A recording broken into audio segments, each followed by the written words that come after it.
Chapter 1 future of the computer.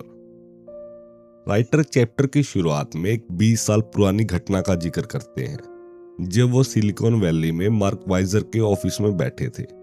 Visor उन्हें बता रहे थे कि उनके अकॉर्डिंग फ्यूचर कैसा होने वाला है। हाथों से जेस्चर करते हुए एक्साइटेड होकर कह रहे थे कि एक नया रेवोल्यूशन आने वाला है जो दुनिया बदल देगा। वाइजर कंप्यूटर एलीट का हिस्सा थे। वो जीरोक्स पार्क में काम करते थे। यही वो जगह थी जहां पर्सनल कंप्यूटर, लेजर प्रिंटर और window type graphical user interface पहली बार डेवलप हुआ। लेकिन वाइजर अलग थे। वो कन्वेंशनल विजडम को तोड़ते और एक वाइल्ड रॉक बैंड के मेंबर भी थे। उस समय पर्सनल कंप्यूटर नए नए थे। लोग धीरे धीरे बल्कि डेस्कटॉप खरीदने लगे थे, सिर्फ स्प्रेडशीट एनालिसिस और थोड़ी वर्ड प्रोसेसिंग के लिए। इंटरनेट तब लगभग सिर्फ साइंटिस्ट तक ही सीमित था। हम जैसे लोग इक्वेशन भेजते थे फेलो साइंटिस्ट को, वो भी एक कॉम्प्लेक्स लैंग्वेज में। कई लोगों को डर था कि डेस्क पर रखा ये बॉक्स सिविलाइजेशन को डिह्यूमनाइज कर देगा। विलियम एफ बकली तक को वर्ड प्रोसेसर का बचाव करना पड़ा क्योंकि कई इंटेलेक्चुअल कंप्यूटर को छूने से भी इनकार करते थे। इसी विवादों के दौर में वाइजर ने यूबिक्यूटस कंप्यूटिंग शब्द दिया। उन्होंने पर्सनल कंप्यूटर से आगे देखते हुए कहा कि फ्यूचर में चिप्स इतने सस्ते और कॉमन होंगे कि वो हर जगह होंगे। ये चिप्स हमारे कपड़ों, फर्नीचरों, दीवारों और यहाँ तक कि हमारे शरीर में भी मौजूद होंगे और ये सब इंटरनेट से जुड़े होंगे, डेटा शेयर करेंगे और हमारी लाइफ को इजी बनाएंगे। जहाँ हम जाएंगे वहाँ चिप्स मौजूद होंगे, एनवायरनमेंट खुद अलाइव हो जाएगा और चुपचाप हमारी विशेष को पूरी करेगा।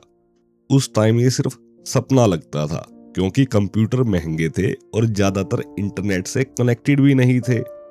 Billion of chips running water जितना सस्ता होगा, ये लोगों को एक पागलपन लगता था।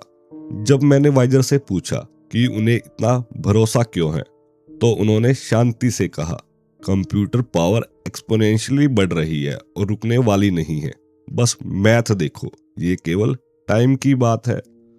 दुर्भाग्य से वाइजर 1999 में कैंसर से चल बसे और अपने रेवोल्यूशन को सच होते नहीं देख पाए। वाइजर की प्रोफेटिक थिंकिंग के पीछे असली ताकत थी मोरिस लॉ की। ये लॉ पिछले 50 सालों से कंप्यूटर इंडस्ट्री की डायरेक्शन तय कर रहा है। मोरिस लॉ कहता है कंप्यूटर पावर लगभग हर 18 महीने में डबल हो जाती है।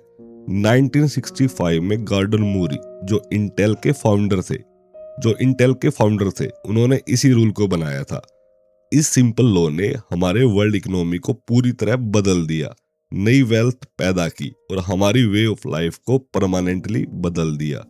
जब चिप का प्राइस, स्पीड, प्रोसेसिंग पावर और मेमोरी को ग्राफ पर डालते हैं तो पिछले 50 सालों से ऑलमोस्ट एक स्ट्रेट लाइन दिखाई देती है। एक्सपोनेंशियल ग्रोथ समझना मुश्किल होता है क्योंकि हमारा दिमाग नेचुरली लीनियर तरीके से सोचता है। चेंज इतना धीरे होता है कि अक्सर हमें फील ही नहीं होता, लेकिन डेकेड्स में पूरी दुनिया बदल देता है। आज एक बर्थडे कार्ड पर लगा छोटा सा चिप जो हैप्पी बर्थडे गाता है, उसमें 1945 की पूरी एलाइड फोर्सेस से भी ज्यादा कंप्यूटिंग पावर है। आज आपका सेल फोन 1969 की पूरी नासा से ज्यादा पावरफुल है जब एस्ट्रोनॉट्स को मून पर भेजा गया था। वीडियो गेम्स जो 3D सिचुएशन सिमुलेट करते हैं, पिछले डेकेड के मेन फ्रेम कंप्यूटर से ज्यादा कंप्यूटिंग पावर कंज्यूम करते हैं। आज का सोनी प्लेस्टेशन जो लगभग $300 में मिलता है, 1997 के मिलिट्री सुपर कंप्यूटर जितनी कंप्यूटिंग पावर रखता है। 1949 में पॉपुलर मैकेनिक्स ने कंप्यूटर फ्यूचर को लीनियर समझा और कहा था कि कंप्यूटर बस थोड़ा ग्रो करेंगे। यह राइटर बताता है कि नेचर मदर भी एक्सपोनेंशियल ग्रोथ की ताकत समझती है। एक वायरस कुछ जनरेशन में ही 10 बिलियन वायरसेस बना सकता है। सिर्फ कंप्यूटर पावर ही नहीं बढ़ी, बल्कि ये पावर कैसे डिलीवर होती है वो भी पूरी तरह बदल गया। 1950s में वैक्यूम ट्यूब कंप्यूटर पूरा कमरा भर देते थे और सिर्फ मिलिट्री ही उन्हें अफोर्ड कर सकती थी। 1960s में ट्रांजिस्टर आए और main frame computer commercial market में पहुंचे। 1970s में इंटीग्रेटेड सर्किट से मिनी कंप्यूटर बने जो एक बड़े डेस्क के साइज के थे। 1980s में एडवांस चिप आए जिनसे पर्सनल कंप्यूटर पॉसिबल हुए। 1990s में इंटरनेट ने hundred of millions of computer को एक ग्लोबल नेटवर्क में जोड़ दिया और 2000 में यूबिक्यूटस कंप्यूटिंग ने चिप्स को कंप्यूटर से आजाद किया और पूरे एनवायरनमेंट में फैला दिया। पुराना पैराडाइम यानी डेस्कटॉप या लैपटॉप के अंदर एक सिंगल चिप अब एक नए पैराडाइम से रिप्लेस हो रहा है, जहां हजारों चिप्स हर आर्टिफैक्ट में बिखरे होंगे। फर्नीचर, अप्लायंसेस, पिक्चर और वॉल्स, ये सब आपस में बात करेंगे और इंटरनेट से कनेक्टेड होंगे। जब किसी अप्लायंस में चिप्स डाले जाते हैं तो मैजिकली ट्रांसफॉर्म हो जाता है। टाइपराइटर में चिप्स डाले गए तो वर्ड प्रोसेसर बन गया, टेलीफोन में डाले गए तो सेल फोन बन गया, कैमरा में डाले गए तो डिजिटल कैमरा बन गया, पिनबॉल मशीन वीडियो गेम्स बन गए, फोनोग्राफ्स आईपॉड बन गए, एयरप्लेन्स डेडली प्रीडेटर ड्रोन्स बन गए। हर बार एक पूरी इंडस्ट्री रेवोल्यूशनाइज्ड हुई और एक नए रूप में रिबॉर्न हुई। आखिरकार हमारे आसपास की लगभग हर चीज इंटेलिजेंट बन जाएगी। चिप्स इतने चीप होंगे कि प्लास्टिक रैपर से भी सस्ते होंगे और बार कोड को रिप्लेस कर देंगे। जो कंपनीज अपने प्रोडक्ट को इंटेलिजेंट नहीं बनाएंगी वो कंपटीटर के हाथों बिजनेस से बाहर आ जाएगी। कंप्यूटर मॉनिटर्स हमारे आसपास रहेंगे लेकिन वो कंप्यूटर जैसे नहीं दिखेंगे, बल्कि वॉलपेपर, पिक्चर फ्रेम या फैमिली फोटोग्राफ जैसे लगेंगे। सोचिए आज हमारे घरों में लगी सारी फोटोज, अब सोचिए हर फोटो एनिमेटेड हो, मूविंग हो और इंटरनेट से कनेक्टेड हो। जब हम बाहर जाएंगे तो पिक्चर मूव करती दिखेगी, क्योंकि मूविंग पिक्चर की कॉस्ट स्टैटिक पिक्चर जितनी ही होगी। कंप्यूटर की डेस्टिनी बिल्कुल इलेक्ट्रिसिटी, पेपर और रनिंग वाटर जैसी है, यानी इनविजिबल हो जाना, हमारी लाइफ के फैब्रिक में घुल जाना, हर जगह होना, दिखाई न देना। आज जैसे ही हम कमरे में घुसते हैं हम लाइट स्विच ढूंढते हैं, क्योंकि हम मान लेते हैं कि दीवारें इलेक्ट्रीफाइड हैं। फ्यूचर में कमरे में घुसते ही हम इंटरनेट पोर्टल ढूंढेंगे, क्योंकि हम मानेंगे कि रूम इंटेलिजेंट है। जैसा कि नोवेलिस्ट मैक फ्राइज ने कहा था, technology is the knack of so arranging the world we don't have experience. Moore's law हमें नियर फ्यूचर में कंप्यूटर का एवोल्यूशन भी दिखाता है। आने वाले दशक में चिप्स को सुपर सेंसिटिव सेंसर के साथ जोड़ा जाएगा, जो डिसीजेज, एक्सीडेंट और इमरजेंसी डिटेक्ट कर सकेंगे और कंट्रोल से बाहर जाने से पहले अलर्ट करेंगे। आने वाले दशक में चिप्स को सुपर सेंसिटिव सेंसर के साथ जोड़ा जाएगा, जो डिसीजेज, एक्सीडेंट और इमरजेंसीज डिटेक्ट कर सकेंगे और कंट्रोल से बाहर जाने से पहले ही अलर्ट करेंगे। चिप्स कुछ हद तक ह्यूमन वॉइस और फेस पहचान सकेंगे और फॉर्मल लैंग्वेज में कन्वर्स करेंगे। वो एक ऐसे वर्चुअल वर्ल्ड बना सकेंगे जिनका हम आज सिर्फ सपना देख सकते हैं। लगभग 2020 के आसपास चिप की कीमत एक पेनी तक गिर सकती है, जो स्क्रैप पेपर की कॉस्ट जितनी है। तब हमारे एनवायरनमेंट में मिलियन ऑफ चिप्स फैले होंगे जो चुपचाप हमारे ऑर्डर कैरी आउट करेंगे। दोस्तों, ये बुक लगभग 2011 के आसपास लिखी गई, तो इसमें जो 2020 का एग्जाम्पल दिया है तो हम देख सकते हैं आज चिप की कीमत बहुत सस्ती है और ये हमारे चारों तरफ फैली हुई है। और फिर राइटर कहते हैं कि आखिरकार कंप्यूटर शब्द ही इंग्लिश लैंग्वेज से गायब हो जाएगा। साइंस और टेक्नोलॉजी के फ्यूचर को समझने के लिए राइटर ने हर चैप्टर को 3 पीरियड्स में डिवाइड किया है। पहला नियर फ्यूचर, जो कि होगा अब से 2030 तक। फिर सेकंड फेज है मिड सेंचुरी, जो कि होगा 2030 से 2070 तक। और फिर थर्ड फेज है फार फ्यूचर, जो कि कवर करेगा 2070 से लेके 2100 तक। ये टाइम पीरियड्स रफ हैं, लेकिन बुक में बताए गए ट्रेंड्स का टाइम फ्रेम दिखाते हैं। 2100 तक कंप्यूटर पावर इतनी बढ़ जाएगी कि हमारे पास मैथोलॉजी के गॉड्स जैसी पावर होगी। 2100 तक कंप्यूटर पावर इतनी बढ़ जाएगी कि हमारे पास माइथोलॉजी गॉड्स जैसी पावर होगी। हम सिर्फ थॉट से अपने आसपास की दुनिया को कंट्रोल कर पाएंगे। जैसे माइथोलॉजी के गॉड्स हाथ हिलाकर या सर हिलाकर ऑब्जेक्ट मूव कर देते थे और लाइफ को रीशेप कर देते थे, वैसे ही हम भी अपने माइंड की पावर से दुनिया को कंट्रोल कर पाएंगे। हम अपने एनवायरनमेंट में फैले चिप्स से कांस्टेंट मेटल कांटेक्ट में होंगे और वो चिप्स चुपचाप हमारे कमांड को एग्जीक्यूट करेंगे। राइटर बताते हैं कि उन्होंने स्टार ट्रेक का एक एपिसोड देखा था जिसमें स्टारशिप एंटरप्राइज की क्रू एक ऐसे प्लेनेट पर पहुंचती है जहां ग्रीक्स गॉड रहते थे। उनके सामने अपोलो नाम का एक विशाल गॉड खड़ा था जो गॉड लाइक फीट से क्रू को ओवरवेल्म कर देता है। 23rd सेंचुरी साइंस उस गॉड के सामने पावरलेस थी जो एंशिएंट ग्रीस में हजारों साल पहले हेवंस पर रूल करता था। लेकिन शौक से उभरने के बाद क्रू ने समझा कि इस पावर का कोई सोर्स जरूर होगा। अपोलो असल में एक सेंट्रल कंप्यूटर और पावर प्लांट से मेंटली कनेक्टेड था जो उसकी विशेष एग्जीक्यूट कर रहा था। जैसे ही क्रू ने पावर सप्लाई को लोकेट करके डिस्ट्रॉय किया, अपोलो एक ऑर्डिनरी मोर्टल बन गया। ये बस एक हॉलीवुड की स्टोरी थी, लेकिन आज लेबोरेटरीज में हो रही रेडिकल डिस्कवरीज को आगे बढ़ाकर साइंटिस्ट उस दिन को इमेजिन कर रहे हैं जब हम भी टेलीपैथिक कंट्रोल से कंप्यूटर को ऑपरेट करेंगे और अपोलो जैसी पावर हासिल करेंगे। आज हम इंटरनेट से अपने कंप्यूटर्स और सेल फोन के जरिए कम्युनिकेट करते हैं, लेकिन फ्यूचर में इंटरनेट हर जगह होगा। वॉल, स्क्रीन, फर्नीचर, बिलबोर्ड, यहाँ तक कि हमारी ग्लासेस और कॉन्टेक्ट लेंसेज में भी। हम जैसे ही ब्लिंक करेंगे हम ऑनलाइन हो जाएंगे। इंटरनेट को लेंस पर लाने के कई तरीके हो सकते हैं। इमेज सीधे हमारी आंखों के लेंस से होकर रेटिना पर फ्लैश की जा सकती है, या इमेज लेंस पर प्रोजेक्ट की जा सकती है जो स्क्रीन की तरह काम करे, या ग्लासेस के फ्रेम में एक छोटी सी ज्वेलर्स लेंस लगाई जा सकती है जिसमें देखने पर इंटरनेट मूवी स्क्रीन जैसा दिखे। हम इसे वायरलेस कनेक्शन से जुड़े हैंडहेल्ड डिवाइस से कंट्रोल कर सकते हैं, या फिर हवा में उंगलियां हिलाकर, क्योंकि कंप्यूटर हमारी फिंगर्स की पोजीशन पहचान लेगा। एग्जाम्पल के लिए 1991 से यूनिवर्सिटी ऑफ वॉशिंगटन के साइंटिस्ट वर्चुअल रेटिना डिस्प्ले यानी वीआरडी पर काम कर रहे हैं। इसमें रेड, ग्रीन और ब्लू लेजर लाइट सीधे रेटिना पर डाली जाती है 120 डिग्री फील्ड ऑफ व्यू और 1600 इंटू 1200 पिक्सल रेजोल्यूशन के साथ। वीआरडी डिस्प्ले एक ब्रिलियंट और लाइफ लाइक इमेज बनाता है जो मोशन पिक्चर थिएटर जैसी लगती है। ये इमेज हेलमेट, गॉगल्स या ग्लासेस से जनरेट की जा सकती है। 1990s में राइटर को MIT के मीडिया लैब में बने इंटरनेट ग्लासेस आजमाने का मौका मिला। वो दिखने में सिंपल ग्लासेस जैसे थे, बस राइट साइड पर ½ इंच की एक सिलेंड्रिकल लेंस लगी थी।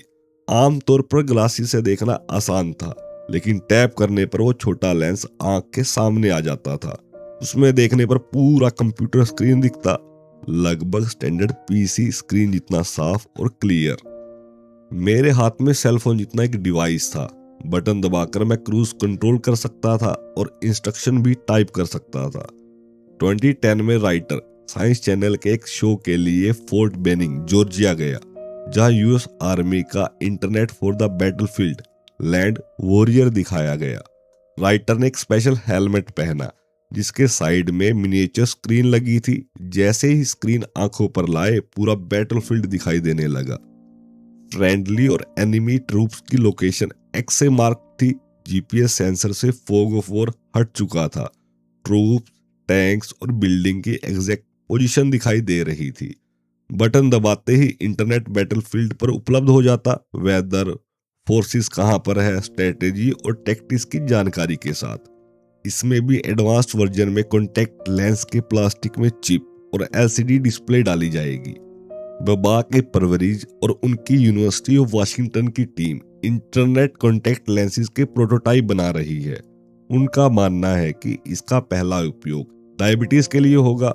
लेंस बॉडी के अंदर की कंडीशन का इंस्टेंट रीडआउट दिखाएगा, लेकिन ये तो बस एक शुरुआत है। फ्यूचर में हम मूवी, सॉन्ग, वेबसाइट या कोई भी इंफॉर्मेशन सीधे इंटरनेट से अपने कॉन्टैक्ट लेंस में डाउनलोड कर पाएंगे। हम बीच पर लेटे हुए हैं, फ्यूचर लेंथ मूवीज देख सकेंगे। ऑफिस कंप्यूटर से लेंस के जरिए कनेक्ट होकर फाइल मैनिपुलेट कर सकेंगे। ब्लिंक करके टेली कॉन्फ्रेंस भी कर पाएंगे। इन इंटरनेट ग्लासेस से पैटर्न रिकॉग्निशन सॉफ्टवेयर भी होगा जो ऑब्जेक्ट और कुछ फेसेस पहचान सकेगा।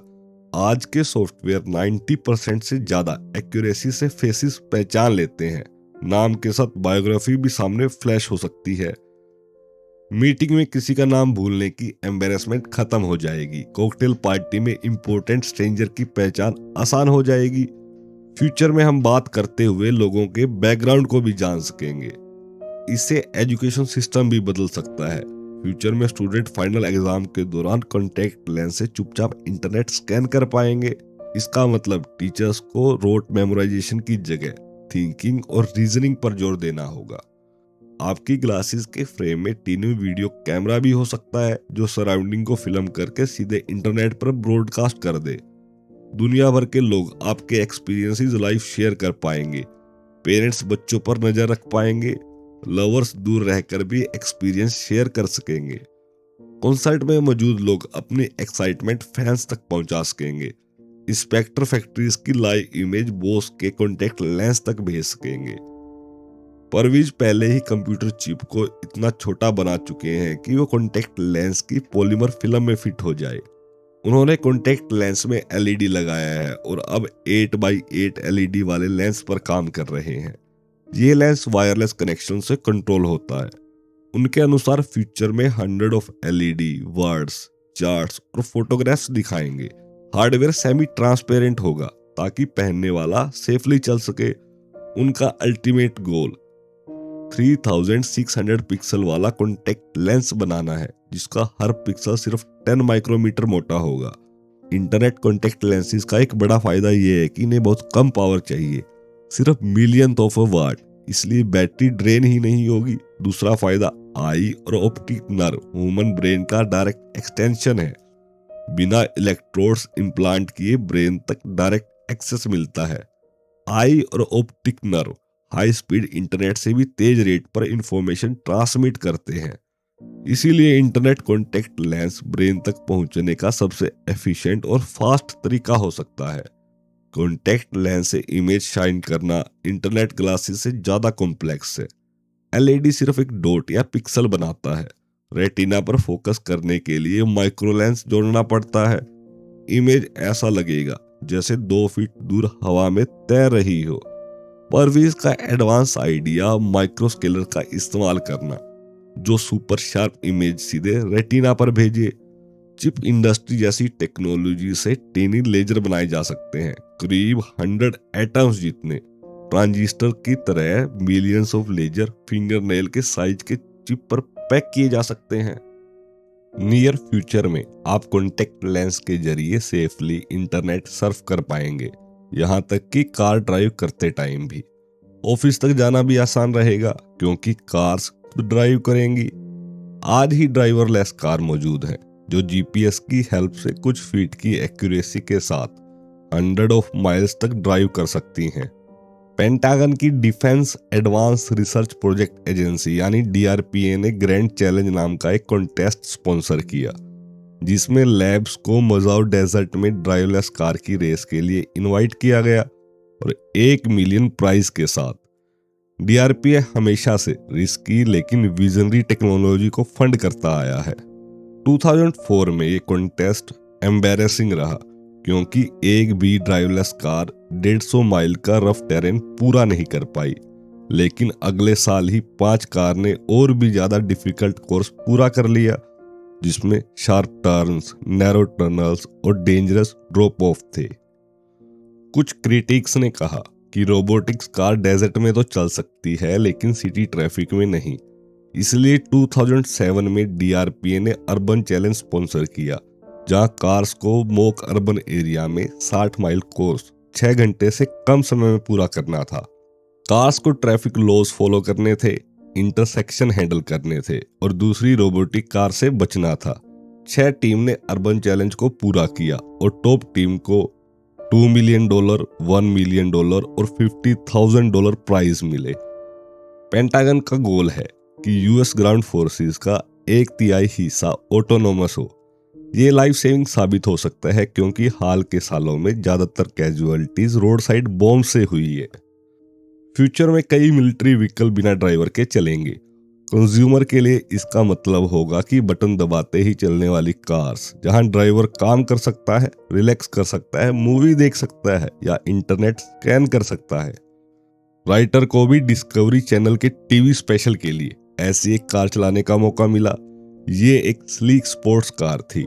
नॉर्थ कैरोलिना स्टेट यूनिवर्सिटी के इंजीनियर्स ने इसे फुली ऑटोनोमस बनाया था। इसके कंप्यूटर में 8 पीसी जितनी पावर थी। कार के अंदर हर जगह इलेक्ट्रिक कंपोनेंट्स भरे हुए थे। स्टीयरिंग व्हील एक स्पेशल रबर केबल से जुड़ा था, जिसे कंप्यूटर मोटर के जरिए कंट्रोल करता था। हाईवे पर पहुंचकर मैंने स्विच फ्लिक किया और कंप्यूटर ने कंट्रोल ले लिया। राइटर ने हाथ हटा लिए और कार खुद चलने लगी। शुरुआत में स्टीयरिंग व्हील और पेडल्स का अपने आप मूव करना बड़ा अजीब लगा। ऐसा लगा जैसे कोई इनविजिबल ड्राइवर हो, लेकिन थोड़ी देर बाद ये एक्सपीरियंस एंजॉयबल बन गया। राइटर आराम से बैठकर सुपर ह्यूमन एक्यूरेसी के साथ ड्राइव का मजा ले रहा था। ड्राइवरलेस कार का हार्ट जीपीएस सिस्टम था, जो पोजीशन कुछ फीट और कभी कभी इंचेस तक डिटेक्ट कर सकता था। जीपीएस सिस्टम मॉडर्न टेक्नोलॉजी का मार्वल है। 32 सैटेलाइट्स रेडियो वेव भेजते हैं, जिनकी डॉपलर शिफ्ट एनालाइज करके एग्जैक्ट पोजीशन निकाली जाती है। कार के फेंडर्स में रडार भी था, जो ऑब्स्टेकल डिटेक्ट करता था। फ्यूचर में जैसे ही एक्सीडेंट का खतरा होगा, कार ऑटोमेटिकली इमरजेंसी एक्शन लेगी। आज यूनाइटेड स्टेट्स में हर साल लगभग 40,000 लोग कार एक्सीडेंट में मरते हैं। फ्यूचर में कार एक्सीडेंट शब्द शायद इंग्लिश लैंग्वेज से धीरे धीरे गायब हो जाए। ट्रैफिक जैम्स भी पास्ट की बात बन सकते हैं। सेंट्रल कंप्यूटर हर कार की मूवमेंट को ट्रैक करेगा और बोटलनेक पर तुरंत पहचान लेगा। सैन डियागो के पास इंटरस्टेट 15 पर एक्सपेरिमेंट हुआ, जहां रोड्स में चिप्स लगाए गए और सेंट्रल कंप्यूटर ने कार्स कंट्रोल की। ट्रैफिक जैम में कंप्यूटर ड्राइवर को ओवरराइड करके ट्रैफिक स्मूथली फ्लो कराएगा। फ्यूचर की कार और भी डेंजरस सेंस करेगी। नींद में ड्राइविंग या अल्कोहल रिलेटेड एक्सीडेंट हजारों लोगों की जान लेते हैं। कंप्यूटर आंखों को देखकर ड्रोजीनेस पहचान सकते हैं और साउंड से ड्राइवर को जगा सकते हैं। अगर ये भी फेल हो तो कंप्यूटर कार कंट्रोल कर लेगा। इंटेलिजेंस कार का ट्रांजिशन तुरंत नहीं होगा, पहले मिलिट्री में इस्तेमाल होगा, फिर हाईवेज पर आएगा, फिर सबर्ब और सिटीज में। ड्राइवर के पास हमेशा ओवरराइड का ऑप्शन रहेगा। आखिरकार हम सोचेंगे कि हम इनके बिना कैसे जी पाए थे। कंप्यूटर सिर्फ कमिटिंग का स्ट्रेस कम नहीं करेंगे, कार एक्सीडेंट ही नहीं घटाएंगे, बल्कि हमें दोस्तों और रिश्तेदारों से भी ज्यादा कनेक्ट करेंगे। पास्ट में कुछ लोगों ने कहा कंप्यूटर रेवोल्यूशन ने हमें डीह्यूमनाइज्ड और आइसोलेटेड बना दिया है। असल में इसने हमारे फ्रेंड्स और रिश्तेदारों का सर्कल एक्सपोनेंशियली बढ़ा दिया। जब आप लोनली होंगे या कंपनी की जरूरत होगी, बस आप अपने वॉल स्क्रीन से कहेंगे कि दुनिया में कहीं भी बैठे दूसरी लोनली लोगों के साथ ब्रिज गेम सेट कर दे। वेकेशन प्लान करना हो, ट्रिप ऑर्गेनाइज करनी हो या डेट ढूंढनी हो, ये सब वॉल स्क्रीन के जरिए होगा। फ्यूचर में सबसे पहले वॉल स्क्रीन पर एक फ्रेंडली फेस उभरेगा, जिसका फेस आप अपनी पसंद से बदल भी सकते हैं। आप उससे कहेंगे वेकेशन प्लान करने के लिए, उसे पहले से आपकी प्रेफरेंसेस पता होंगी। वो इंटरनेट स्कैन करके बेस्ट ऑप्शंस और बेस्ट प्राइसेस दिखा सकेगा। फैमिली गैदरिंग भी वॉल स्क्रीन के जरिए होंगी। लिविंग रूम की चारों दीवारें वॉल स्क्रीन होंगी और आप दूर बैठे रिलेटिव्स की इमेज से घिरे होंगे। कभी कोई रिलेटिव इंपॉर्टेंट ओकेजन पर आ नहीं पाएगा तो फैमिली वॉल स्क्रीन के सामने गैदर होकर एक रीयूनियन बनाई जाएगी, जो पार्ट रियल और पार्ट वर्चुअल होगा। या कॉन्टेक्ट लेंस के जरिए आप अपने लव्ड वंस को ऐसे देख पाएंगे जैसे वो सच में सामने हो, भले ही वो हजारों मील दूर बैठे हो।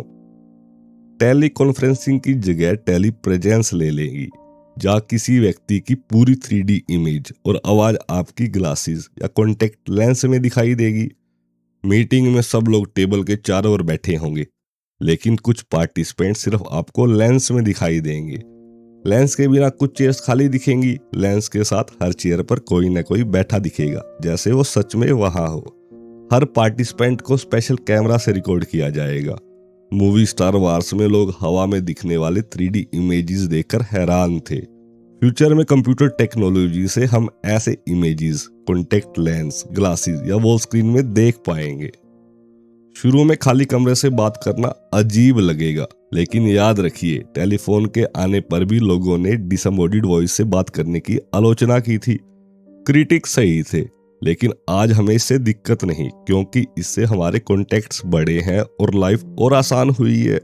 ये आपकी लव लाइफ भी बदल सकता है। अगर आप लोनली है तो वॉल स्क्रीन पर आपके पास्ट प्रेफरेंसेस जानकर पॉसिबल मैच इंटरनेट से ढूंढेगा। क्योंकि लोग प्रोफाइल्स में झूठ बोलते हैं। सिक्योरिटी के लिए स्क्रीन ऑटोमेटिकली बायोग्राफी स्कैन करेगी और फॉल्सहुड डिटेक्ट करेगी।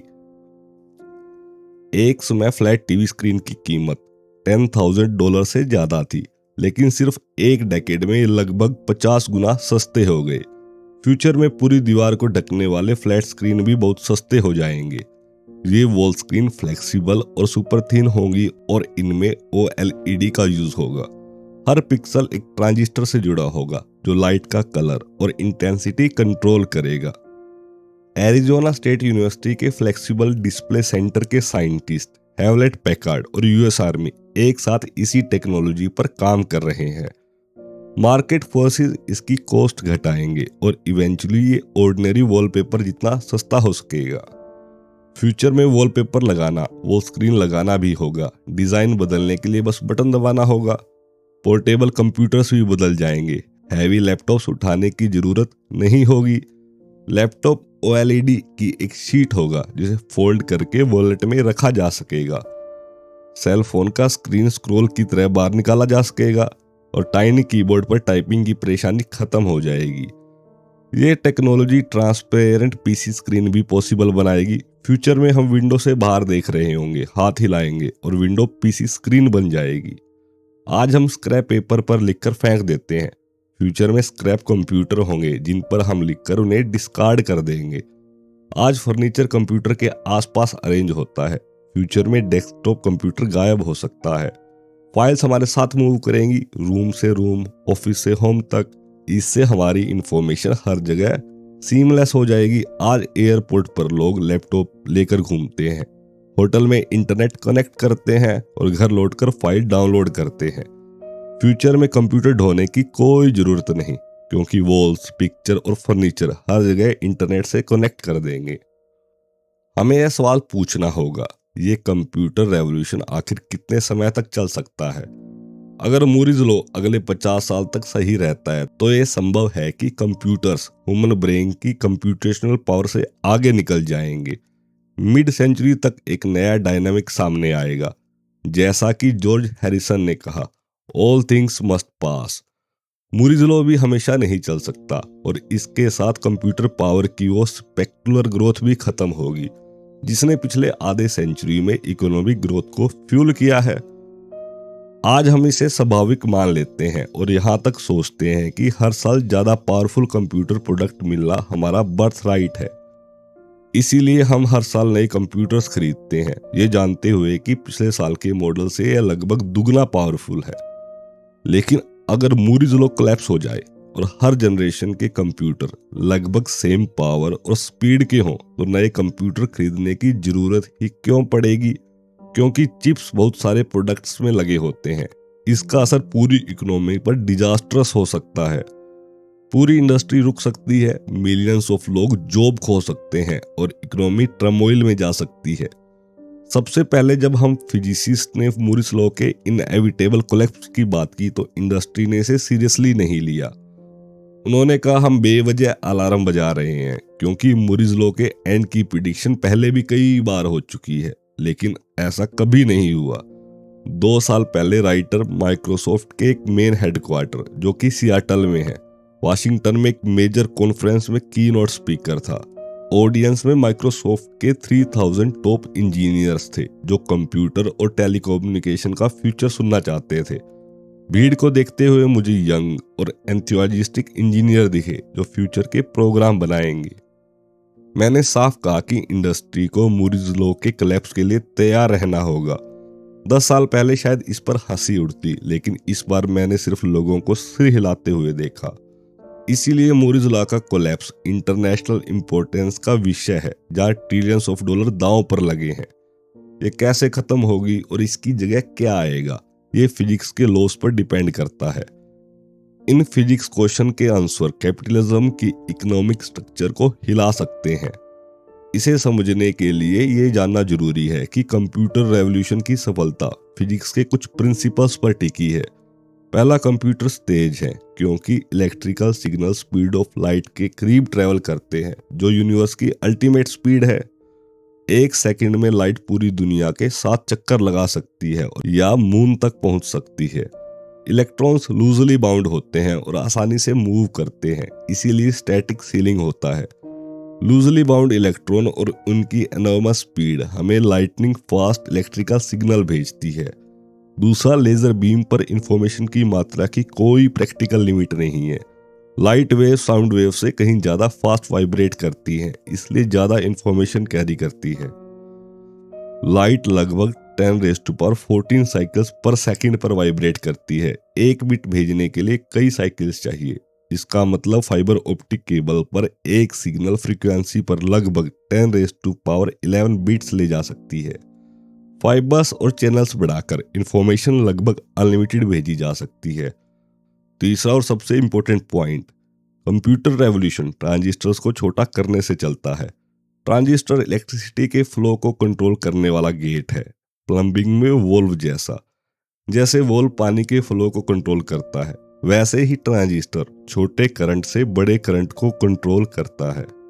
इस रेवोल्यूशन का हार्ट है कंप्यूटर चिप, जिसमें फिंगरनेल के साइज के सिलिकॉन वेफर पर 100 ऑफ मिलियंस ऑफ ट्रांजिस्टर होते हैं। ये ट्रांजिस्टर माइक्रोस्कोप के बिना दिखाई भी नहीं देते। इन्हें उसी तरह बनाया जाता है जैसे टी शर्ट पर डिजाइन बनाए जाते हैं। पहले स्टेंसिल बनाया जाता है, फिर पेंट स्प्रे किया जाता है और स्टेंसिल हटाने पर परफेक्ट डिजाइन बन जाता है। उसी तरह ट्रांजिस्टर का स्टेंसिल बनता है, सिलिकॉन वेफर पर रखा जाता है और यूवी लाइट से उन्हें एक्सपोज किया जाता है। एसिड से वॉश करने पर सर्किट कर्व हो जाते हैं और कॉम्प्लेक्स डिजाइन बनता है। मूरिज लॉ की ग्रोथ का कारण ये है कि यूवी लाइट की वेवलेंथ छोटी और छोटी की जा सकती है।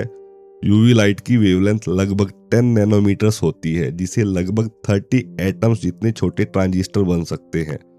लेकिन ये प्रोसेस हमेशा नहीं चल सकता। एक पॉइंट पर एटम के साइज से छोटे ट्रांजिस्टर बनाना फिजिकली इम्पॉसिबल हो जाएगा, तब मूरिज लॉ आखिरकार कोलैप्स हो जाएगा। लगभग 2020 के आसपास मूरिज लॉ धीरे धीरे काम करना बंद कर देगा। अगर नई टेक्नोलॉजी नहीं मिली तो सिलिकॉन वैली एक रस्ट बेल्ट बन सकती है। लॉज ऑफ फिजिक्स के अकॉर्डिंग एज ऑफ सिलिकॉन खत्म होगी, पोस्ट सिलिकॉन एरा शुरू होगा। ट्रांजिस्टर इतने छोटे हो जाएंगे कि क्वांटम थ्योरी हावी हो जाएगी और इलेक्ट्रॉन वायर से लीक करने लगेंगे। सबसे पतली लेयर सिर्फ 5 एटम्स मोटी होगी और हाइजेनबर्ग अनसर्टेनिटी प्रिंसिपल लागू हो जाएगा। एटॉमिक लेवल पर इलेक्ट्रॉन को प्रिसाइजली कन्फाइन करना असंभव है, इसलिए सर्किट शॉर्ट सर्किट होने लगेंगे। चैप्टर 4 में हम नैनो टेक्नोलॉजी के साथ इसे डिटेल से समझेंगे। इस चैप्टर के लिए हम मान लेते हैं कि सिलिकॉन का सक्सेसर मिल चुका है। कंप्यूटर पावर बढ़ेगी, लेकिन पहले जितनी तेज नहीं। डबल टाइम 18 मंथ की जगह अब कई सालों का होगा। मिड सेंचुरी तक हम रियल और वर्चुअल रियलिटी के मिक्सचर में जी रहे होंगे। हमारे कॉन्टेक्ट लेंस या ग्लासेस में रियल वर्ल्ड के ऊपर वर्चुअल इमेज सुपर इम्पोज्ड दिखेगी। ये विजन जापान की कायो यूनिवर्सिटी के सुसुमु टाची और कई दूसरे साइंटिस्ट का है। वे ऐसे स्पेशल गॉगल डिजाइन कर रहे हैं जो फैंटेसी और रियलिटी को ब्लेंड करते हैं। उनका पहला प्रोजेक्ट है चीजों को थिन एयर में गायब करना। राइटर टोक्यो में प्रोफेसर टाची से मिला और रियल व वर्चुअल रियलिटी को मिक्स करने के लिए उनके कुछ रिमार्केबल एक्सपेरिमेंट देखे। एक सिंपल एप्लीकेशन है किसी ऑब्जेक्ट को गायब कर देना, कम से कम गॉगल्स में। सबसे पहले मैंने एक लाइट ब्राउन रेनकोट पहना। जब मैंने हाथ फैलाए तो वो एक बड़े सेल जैसा लग रहा था। एक कैमरा मेरे रेनकोट पर फोकस किया गया और दूसरा कैमरा मेरे पीछे चल रही बसेस और कार को फिल्म कर रहा था। कंप्यूटर ने इन दोनों इमेजेस को मर्ज कर दिया और पीछे का सीन मेरे रेनकोट पर स्क्रीन की तरह फ्लैश हो गया। स्पेशल लेंस से देखने पर मेरी बॉडी गायब हो गई और सिर्फ कार और बसेस की इमेजेस बची। क्योंकि मेरा हेड रेनकोट के ऊपर था तो ऐसा लग रहा था जैसे सिर हवा में तैर रहा हो, बिल्कुल हैरी पॉटर के इनविजिबिलिटी क्लोक जैसा। प्रोफेसर टाची ने मुझे कुछ स्पेशल गॉगल्स भी दिखाए। इन्हें पहनकर मैं रियल ऑब्जेक्ट देख सकता था और फिर उन्हें गायब कर सकता था। ये ट्रू इनविजिबिलिटी नहीं, क्योंकि ये सिर्फ स्पेशल गॉगल्स के साथ काम करता है, लेकिन ये उनके बड़े प्रोग्राम का हिस्सा है जिसे ऑगमेंटेड रियलिटी कहा जाता है। मिड सेंचुरी तक हम एक फुली फंक्शनिंग साइबर वर्ल्ड में रहेंगे, जहां रियल वर्ल्ड कंप्यूटर इमेज से मर्ज होगा। ये वर्क प्लेस, कॉमर्स, इंटरनेट और हमारी वे ऑफ लाइफ को रेडिकली बदल सकता है। ऑगमेंटेड रियलिटी का मार्केट प्लेस पर इमीडिएट असर होगा। पहला कमर्शियल यूज, चीजों को इनविजिबल बनाना या इनविजिबल चीजों को विजिबल बनाना होगा। एग्जाम्पल के लिए, अगर आप पायलट या ड्राइवर हैं तो आप अपने चारों तरफ 360 डिग्री देख पाएंगे, यहाँ तक कि अपने पैरों के नीचे भी। गॉगल्स या लेंस प्लेन या कार की वॉल्स के पार देखने देंगे, जिससे ब्लाइंड स्पॉट खत्म होंगे जो एक्सीडेंट और डेथ का कारण बनते हैं। डॉग फाइट में जेट पायलट्स एनिमी जेट को हर डायरेक्शन में ट्रैक कर पाएंगे, ऐसे जैसे जेट ट्रांसपेरेंट हो। ड्राइवर्स भी हर डायरेक्शन में देख पाएंगे क्योंकि टाइनी कैमरा 360 डिग्री व्यू लेकर इमेज कॉन्टेक्ट लेंस में भेजेंगे। एस्ट्रोनॉट के लिए ये और भी यूजफुल होगा। रॉकेट शिप की वॉल्स और हल के आर पार देख सकेंगे। कंस्ट्रक्शन वर्कर अंडरग्राउंड रिपेयर करते समय पाइप, वायर और वॉल की एग्जैक्ट लेआउट देख पाएंगे, जो गैस या स्टीम एक्सप्लोजन में लाइफ सेविंग हो सकता है। प्रोस्पेक्टर मिट्टी के नीचे वाटर या ऑयल डिपॉजिट देख पाएंगे। इंफ्रारेड और यूवी लाइट से ली गई सैटेलाइट इमेजेस कॉन्टेक्ट लेंस में फीड की जाएंगी और 3D एनालिसिस मिलेगा। आप बैरन लैंड पर चलते हुए लेंस से वैल्यूएबल मिनरल तक देख पाएंगे। इनविजिबल बनाने के साथ ऑगमेंटेड रियलिटी इनविजिबल को विजिबल भी बना देगी। अगर आप आर्किटेक्ट हैं तो एम्प्टी रूम में चलते हुए पूरे बिल्डिंग का 3D इमेज देख पाएंगे। ब्लूप्रिंट के डिजाइन कमरे में चलते ही आपके सामने उभर आएंगे। वैकेंट रूम्स फर्नीचर, कारपेट और डेकोरेशन से भर जाएंगे ताकि आप बिल्ड करने से पहले क्रिएशन को विजुअलाइज कर सके। आर्म्स हिलाकर आप नए रूम्स, वॉल और फर्नीचर बना सकेंगे। इस ऑगमेंटेड वर्ल्ड में आप मैजिशियन जैसे होंगे। कॉमर्स और वर्कप्लेस के लिए इसके इम्प्लीकेशन अनॉर्मस है। लगभग हर जॉब ऑगमेंटेड रियलिटी से अनरिच्ड हो सकता है। हमारी लाइव्स, एंटरटेनमेंट और सोसाइटी भी इसे ग्रेटली एनहांस्ड होगी। एग्जाम्पल के लिए, म्यूजियम में घूमता हुआ टूरिस्ट हर एग्जिबिट की डिस्क्रिप्शन कॉन्टेक्ट लेंस में देख सकेगा। एंशिएंट रूम्स देखने पर आप बिल्डिंग और मोन्यूमेंट को उनकी ओरिजिनल ग्लोरी में देख पाएंगे, हिस्टोरिकल एनेक्डोट के साथ। रोमन एम्पायर के रूम्स टूटे हुए कॉलम्स नहीं रहेंगे, बल्कि आपके सामने फिर से जीवित हो उठेंगे। बीजिंग इंस्टीट्यूट ऑफ टेक्नोलॉजी ने इस डायरेक्शन में पहला कदम लिया है। उन्होंने साइबर स्पेस में garden of perfect brightness recreate किया, जो 1860 की सेकेंड ओपियम वॉर में नष्ट हुआ था। आज रून्स देखने पर स्पेशल प्लेटफॉर्म में पूरा गार्डन अपनी पूरी स्प्लेंडर में दिखता है। फ्यूचर में कॉमन होगा। निकोलस निकी ने बेजल स्विट्जरलैंड का एक वॉकिंग टूर बनाया है। एंशिएंट स्ट्रीट पर चलते हुए आप मेडिवल बिल्डिंग्स और लोग देखेंगे जैसे आप टाइम ट्रेवलर हों। आज इसके लिए हैवी गॉगल्स और बैकपैक चाहिए, कल ये सब कॉन्टेक्ट लेंस में होगा। फॉरेन कंट्री में ड्राइविंग करते समय गेजेस कॉन्टेक्ट लेंस में इंग्लिश में दिखेंगे। रोड साइन के ट्रांसलेशन भी मिलेंगे।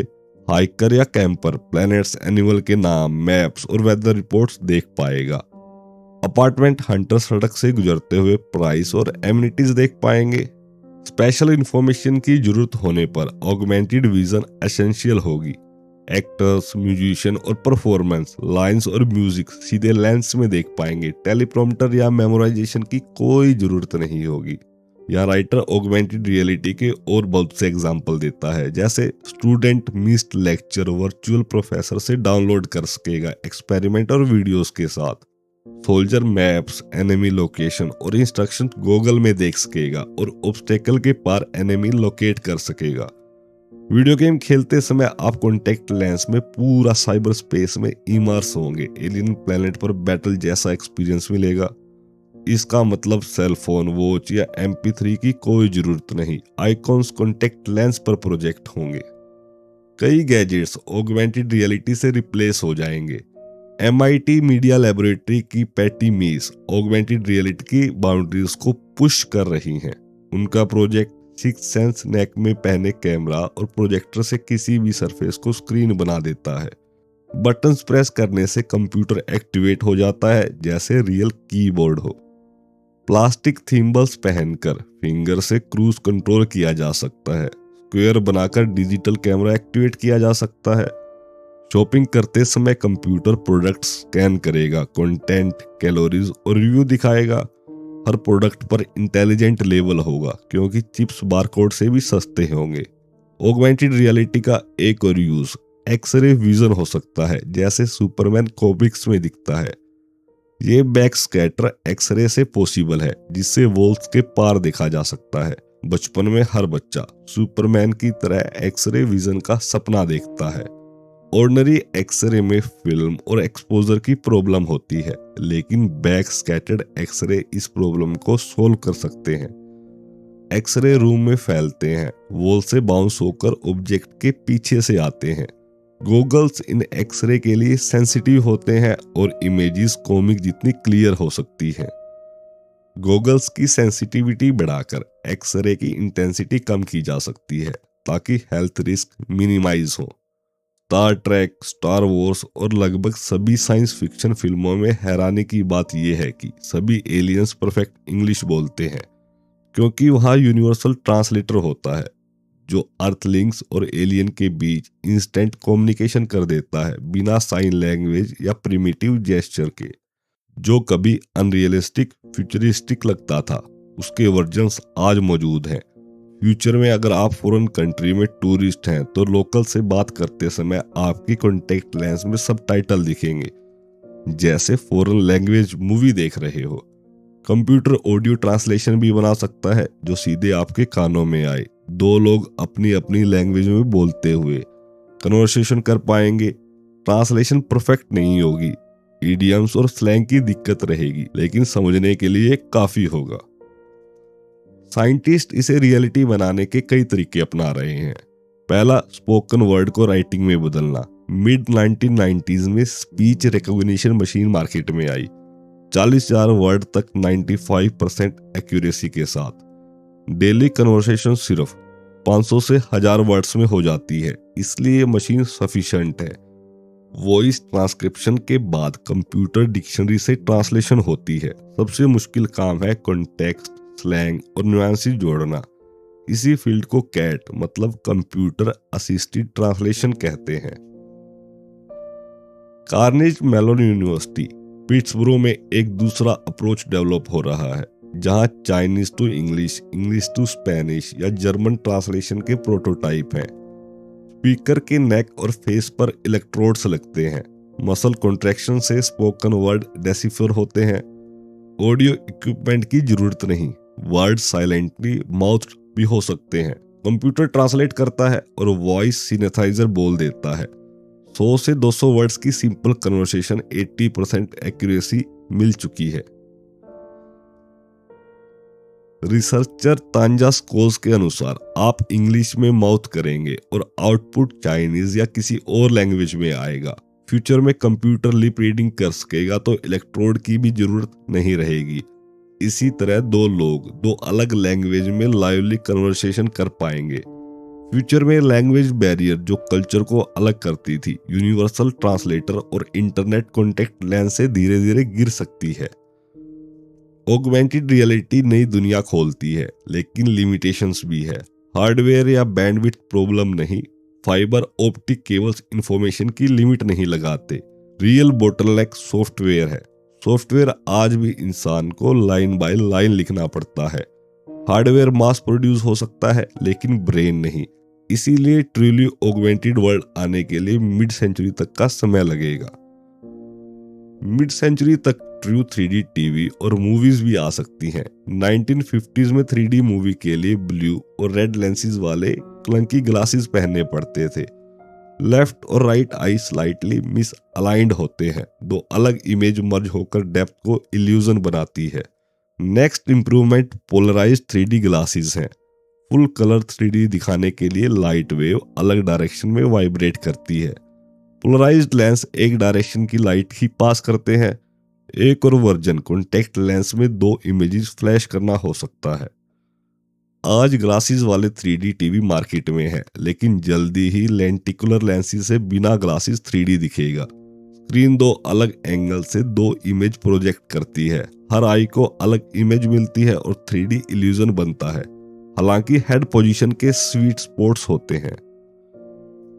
सबसे एडवांस 3D होलोग्राम्स होंगे बिना ग्लासेस। पूरी 3D वेव फ्रंट दिखाई देगा, जैसे इमेज सामने रखी हो। प्रॉब्लम ये है कि होलोग्राम बनाना बहुत मुश्किल है।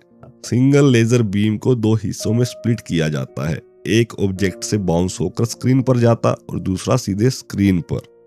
दोनों बीम्स की इंटरफेरेंस फ्रोजन 3D इमेज बनाती है, फिर लेजर फ्लैश करते ही पूरी 3D इमेज जीवित हो जाती है। होलोग्राफिक टीवी की दो मेन प्रॉब्लम है। पहली, इमेज स्क्रीन पर ही होती है, आप देख सकते हैं, छू नहीं सकते। अगर 3D फुटबॉल गेम देख रहे हो तो लगता है 50 यार्ड लाइन पर बैठे हैं, लेकिन बॉल पकड़ने जाएंगे तो स्क्रीन से टकराएंगे। सबसे बड़ा टेक्निकल प्रॉब्लम है information storage. True 3D image 2D image से कई गुना डेटा मांगती है। 2D इमेजेस में पिक्सल में टूटकर ट्रांजिस्टर से मैनेज हो जाते हैं, लेकिन मूविंग 3D के लिए 30 इमेजेस पर सेकंड चाहिए। कैलकुलेशन बताती है कि आज के इंटरनेट की कैपेसिटी मूविंग होलोग्राफिक 3D के लिए काफी नहीं है। मिड सेंचुरी तक इंटरनेट बैंडविड्थ एक्सपोनेंशियली बढ़ने से प्रॉब्लम सोल्व हो सकती है। ट्रू 3D टीवी का एक आइडिया सिलेंडर या डोम शेप्ड स्क्रीन है, जिसके अंदर बैठकर हम चारों ओर रियलिस्टिक 3D इमेज दिखाई देंगी, जैसे वो सच में मौजूद हो। इस टेक्निक की प्रॉब्लम यह है कि ये बता सकती है आप डॉग के बारे में सोच रहे हैं, लेकिन डॉग की एक्चुअल इमेज रिप्रोड्यूस नहीं कर सकते। एक नई रिसर्च लाइन आई है। ब्रेन जिस प्रिसाइज इमेज के बारे में सोचता है, उसे रिकंस्ट्रक्ट करने की कोशिश की जाती है, ताकि किसी व्यक्ति के थॉट्स का वीडियो बनाया जा सके। इस तरह किसी ड्रीम की वीडियो रिकॉर्डिंग बनाना भी पॉसिबल हो सकता है। हॉलीवुड ने लंबे समय से एक ऐसी मशीन की इमेजिनेशन की है जो ब्रेन में ड्रीम लाइक थॉट भेज सके या उन्हें रिकॉर्ड कर सके, जैसा कि मूवी टोटल रिकॉल में दिखाया गया। लेकिन ये सब हाल तक सिर्फ स्पेकुलेशन था। अब साइंटिस्ट ने इस एरिया में रिमार्केबल प्रोग्रेस की है, जिसे कभी इम्पॉसिबल माना जाता था, मेमोरीज और शायद ड्रीम का स्नैपशॉट लेना। इस डायरेक्शन में पहला कदम क्योटो के ATR ने उठाया।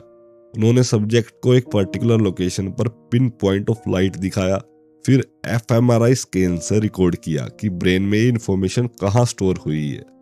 पिन पॉइंट को मूव किया गया और फिर रिकॉर्ड किया गया कि नई इमेज ब्रेन में कहाँ गई। धीरे धीरे उन्होंने 1-to-1 मैप बना लिया कि scores of pin point of light brain में कहाँ स्टोर्ड है। ये पिन पॉइंट 10x10 ग्रिड पर लोकेटेड थे। इसके बाद साइंटिस्ट ने इसी 10x10 पॉइंट से बना एक सिंपल ऑब्जेक्ट दिखाया, जैसे हॉर्स शू। कंप्यूटर से एनालाइज करने पर पाया गया कि ब्रेन में स्टोर्ड पैटर्न उन इमेजेस का सम था जिनसे हॉर्स शू बना था। इस तरीके से साइंटिस्ट ये पिक्चर बना सके कि ब्रेन क्या देख रहा है। इस 10x10 ग्रिड पर लाइट का कोई भी pattern computer fMRI brain scan देखकर डिकोड कर सकता है। फ्यूचर में साइंटिस्ट इस ग्रिड में पिक्सल की संख्या बढ़ाना चाहते हैं। उनका दावा है कि ये प्रोसेस यूनिवर्सल है, यानी कोई भी विजुअल थॉट, यहाँ तक कि ड्रीम, fMRI स्कैन से डिटेक्ट किया जा सकता है। अगर ये सही साबित हुआ तो हिस्ट्री में पहली बार हम अपने ड्रीम्स की इमेज को रिकॉर्ड कर पाएंगे। जरूरी मेंटल इमेजेस और खासकर ड्रीम्स कभी क्रिस्टल शार्प नहीं होते, थोड़ी फ्यूजीनेस हमेशा रहेगी। लेकिन ये फैक्ट है कि हम किसी के ब्रेन के विजुअल थॉट्स इतनी गहराई से देख पा रहे हैं, अपने आप में रिमार्केबल है। ये एक बड़ा सवाल खड़ा करता है। अगर हम रूटीनली लोगों के थॉट पढ़ सकें तो क्या होगा? नोबेल लॉरिएट डेविड बेल्टेमोर, जो कैलिफोर्निया इंस्टीट्यूट ऑफ टेक्नोलॉजी के फॉर्मर प्रेसिडेंट रह चुके हैं, इस प्रॉब्लम को लेकर चिंतित हैं। उनका मानना है ज्यादातर मामलों में माइंड रीडिंग के कॉन्सिक्वेंसेस एम्बैरेसिंग होंगे, लेकिन डिजास्टरस नहीं। शायद माइंड रीडिंग उतनी बड़ी प्राइवेसी प्रॉब्लम न बने, क्योंकि हमारे ज्यादातर थॉट्स वेल डिफाइंड नहीं होते। डे ड्रीम्स और ड्रीम्स को फ्यूचर में फोटोग्राफ करना संभव हो सकता है, लेकिन पिक्चर की क्वालिटी शायद डिसअपॉइंटिंग हो। सालों पहले राइटर ने एक शॉर्ट स्टोरी पढ़ी थी, जिसमें एक जिन एक आदमी से कहता है कि वो कुछ भी पा सकता है जो वो इमेजिन करे। उस आदमी ने ल्यूमिनियस और $1,000,000 और एक कैसल इमेजिन किया। जीनी ने तुरंत उसे मेटलाइज कर दिया, लेकिन ध्यान से देखने पर ल्यूमिनियस में डोर हैंडल या इंजन नहीं थे। डॉलर के फेसेस ब्लरी थे और कैसल खाली था। वो इसलिए क्योंकि इमेजिनेशन में ये इमेजेस सिर्फ जनरल आइडियाज होते हैं, डिटेल में नहीं। इसके अलावा डिस्टेंस से माइंड रीडिंग करना काफी डाउटफुल है। अभी तक के सभी मेथड ईईजी, एफएमआरआई या ब्रेन पर इलेक्ट्रोड क्लोज कॉन्टेक्ट की जरूरत रखते हैं। फिर भी फ्यूचर में लॉज बन सकते हैं जो अनऑथराइज्ड माइंड रीडिंग को लिमिट करें। ऐसे डिवाइसेस भी बन सकते हैं जो थॉट्स को प्रोटेक्ट करें, इलेक्ट्रिकल सिग्नल्स को जैम, ब्लॉक या स्क्रैम्बल करके। ट्रू माइंड रीडिंग अभी भी कई डेकेड्स दूर है, लेकिन कम से कम एफएमआरआई स्कैनर एक प्रिमिटिव लाई डिटेक्टर की तरह काम कर सकता है। झूठ बोलते समय ब्रेन के ज्यादा सेंटर्स एक्टिव हो जाते हैं क्योंकि झूठ बोलते समय ब्रेन के ज्यादा सेंटर्स एक्टिव हो जाते हैं क्योंकि झूठ में ट्रुथ जानना, झूठ सोचना और उसके कॉन्सिक्वेंसेस इमेजिन करना शामिल होता है। ये सब ट्रुथ बोलने से ज्यादा एनर्जी लेता है, इसीलिए fMRI scan extra energy expenditure detect कर सकता है। फिलहाल साइंटिफिक कम्युनिटी कोर्ट केसेस में एफएमआरआई लाई डिटेक्टर को फाइनल अथॉरिटी मानने में हेजिटेंट है। टेक्नोलॉजी अभी नई है और फुल प्रूफ भी नहीं, फिर भी इसके सपोर्टर मानते हैं कि फर्दर रिसर्च एक्यूरेसी बढ़ाएगी और ये टेक्नोलॉजी टिकने वाली है। आज 2 commercial companies fMRI lie detector offer करती हैं और 90% से ज्यादा सक्सेस रेट का दावा भी करती हैं। इंडिया की एक कोर्ट पहले ही एफएमआरआई का यूज कर चुकी है और यूएस कोर्ट में कई केसेस चल रहे हैं। Ordinary lie detector lies measure नहीं करते, सिर्फ टेंशन के साइन देखते हैं जैसे स्वेटिंग और heart rate. Brain scans brain activity measure करते हैं, लेकिन झूठ से इसका डायरेक्ट लिंक अभी भी कंक्लूसिवली प्रूव होना बाकी है। इसकी लिमिट्स और एक्यूरेसी समझने में सालों लग सकते हैं। इसी बीच मैकआर्थर फाउंडेशन ने लॉ एंड न्यूरोसाइंस प्रोजेक्ट को 10 मिलियन ग्रांट दिया है ताकि न्यूरोसाइंस का लॉ पर असर समझा जा सके। राइटर ने खुद एक बार एफएमआरआई स्कैन करवाया। बीबीसी चैनल के लिए वो डिस्कवरी डॉक्यूमेंट्री बना रहे थे। वो ड्यूक यूनिवर्सिटी गए जहां उन्हें स्ट्रेचर पर लेटाया गया, एक बड़े मेटल सिलेंडर में डाला गया। जब पावरफुल मैग्नेट ऑन किया गया जो अर्थ के मैग्नेटिक फील्ड से 20,000 टाइम ज्यादा स्ट्रॉन्ग था, तो उनके ब्रेन के एटम मैग्नेटिक फील्ड के साथ अलाइन हो गए। फिर रेडियो पल्स भेजा गया जिसने कुछ न्यूक्लियाई को फ्लिप कर दिया। जब वो वापस नॉर्मल हुए तो टीनी इको निकला जिसे एफएमआरआई मशीन डिटेक्ट कर लेती है। कंप्यूटर ने इन इकोस को प्रोसेस करके मेरे ब्रेन का 3D मैप बना दिया। पूरा प्रोसेस पेनलेस और हार्मलेस था। रेडिएशन नॉन आयोनाइजिंग थी और सेल्स को कोई नुकसान नहीं हुआ।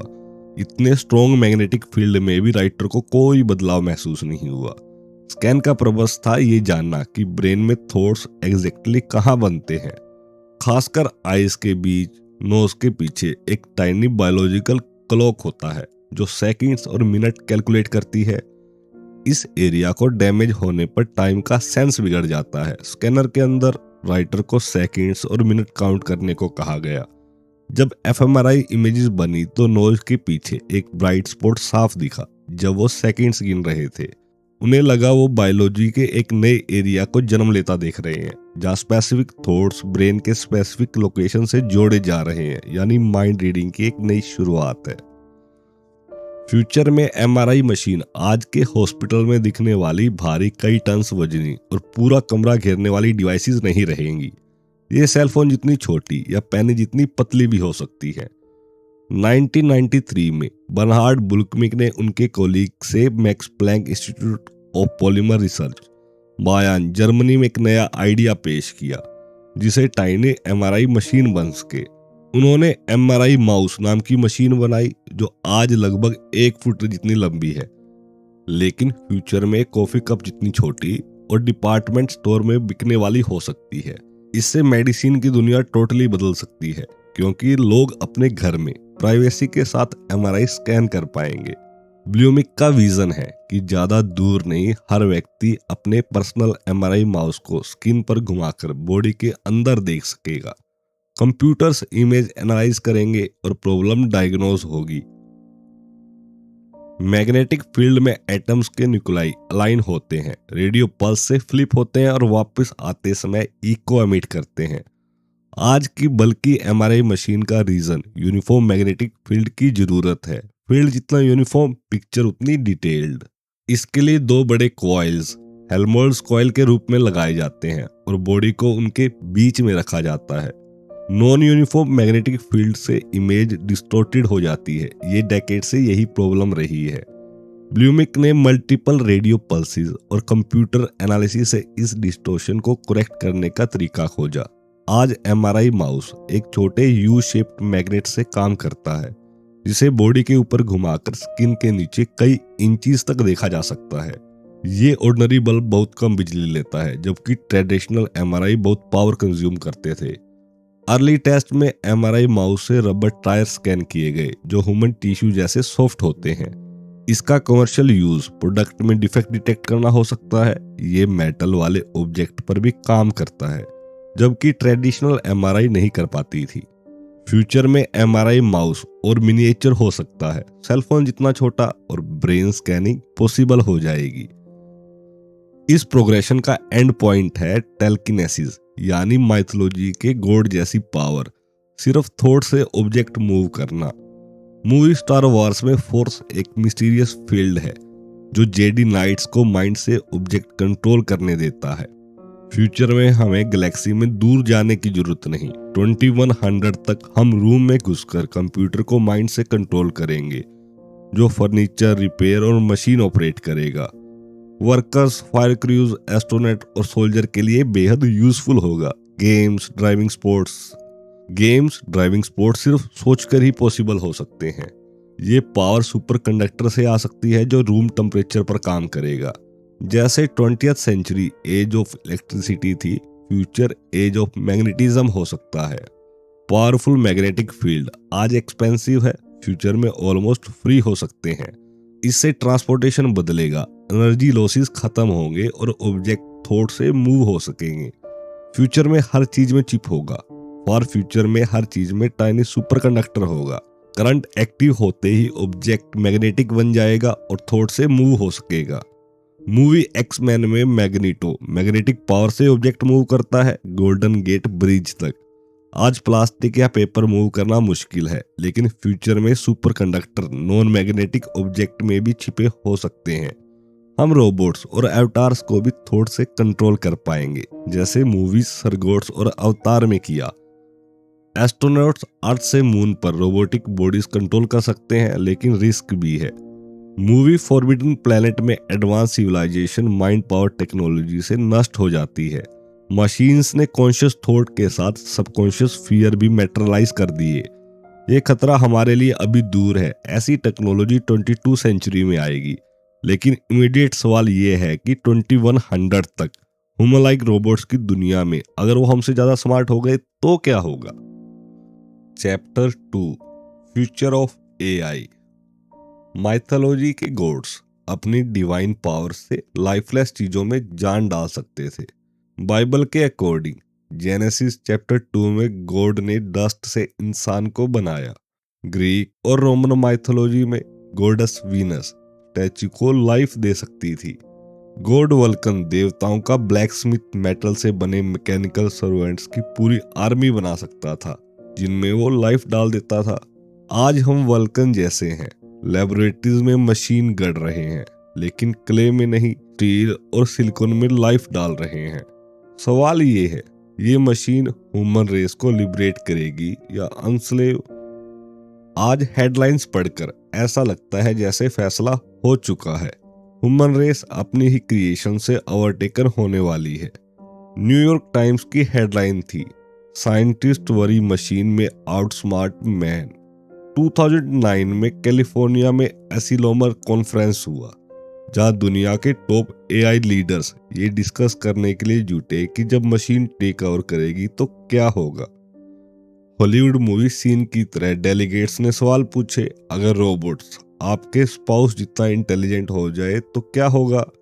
रोबोटिक रेवोल्यूशन के प्रूफ के तौर पर प्रेडेटर ड्रोन का जिक्र हुआ, जो पायलटलेस होकर अफगानिस्तान और पाकिस्तान में डेडली एक्यूरेसी से टारगेट करता है।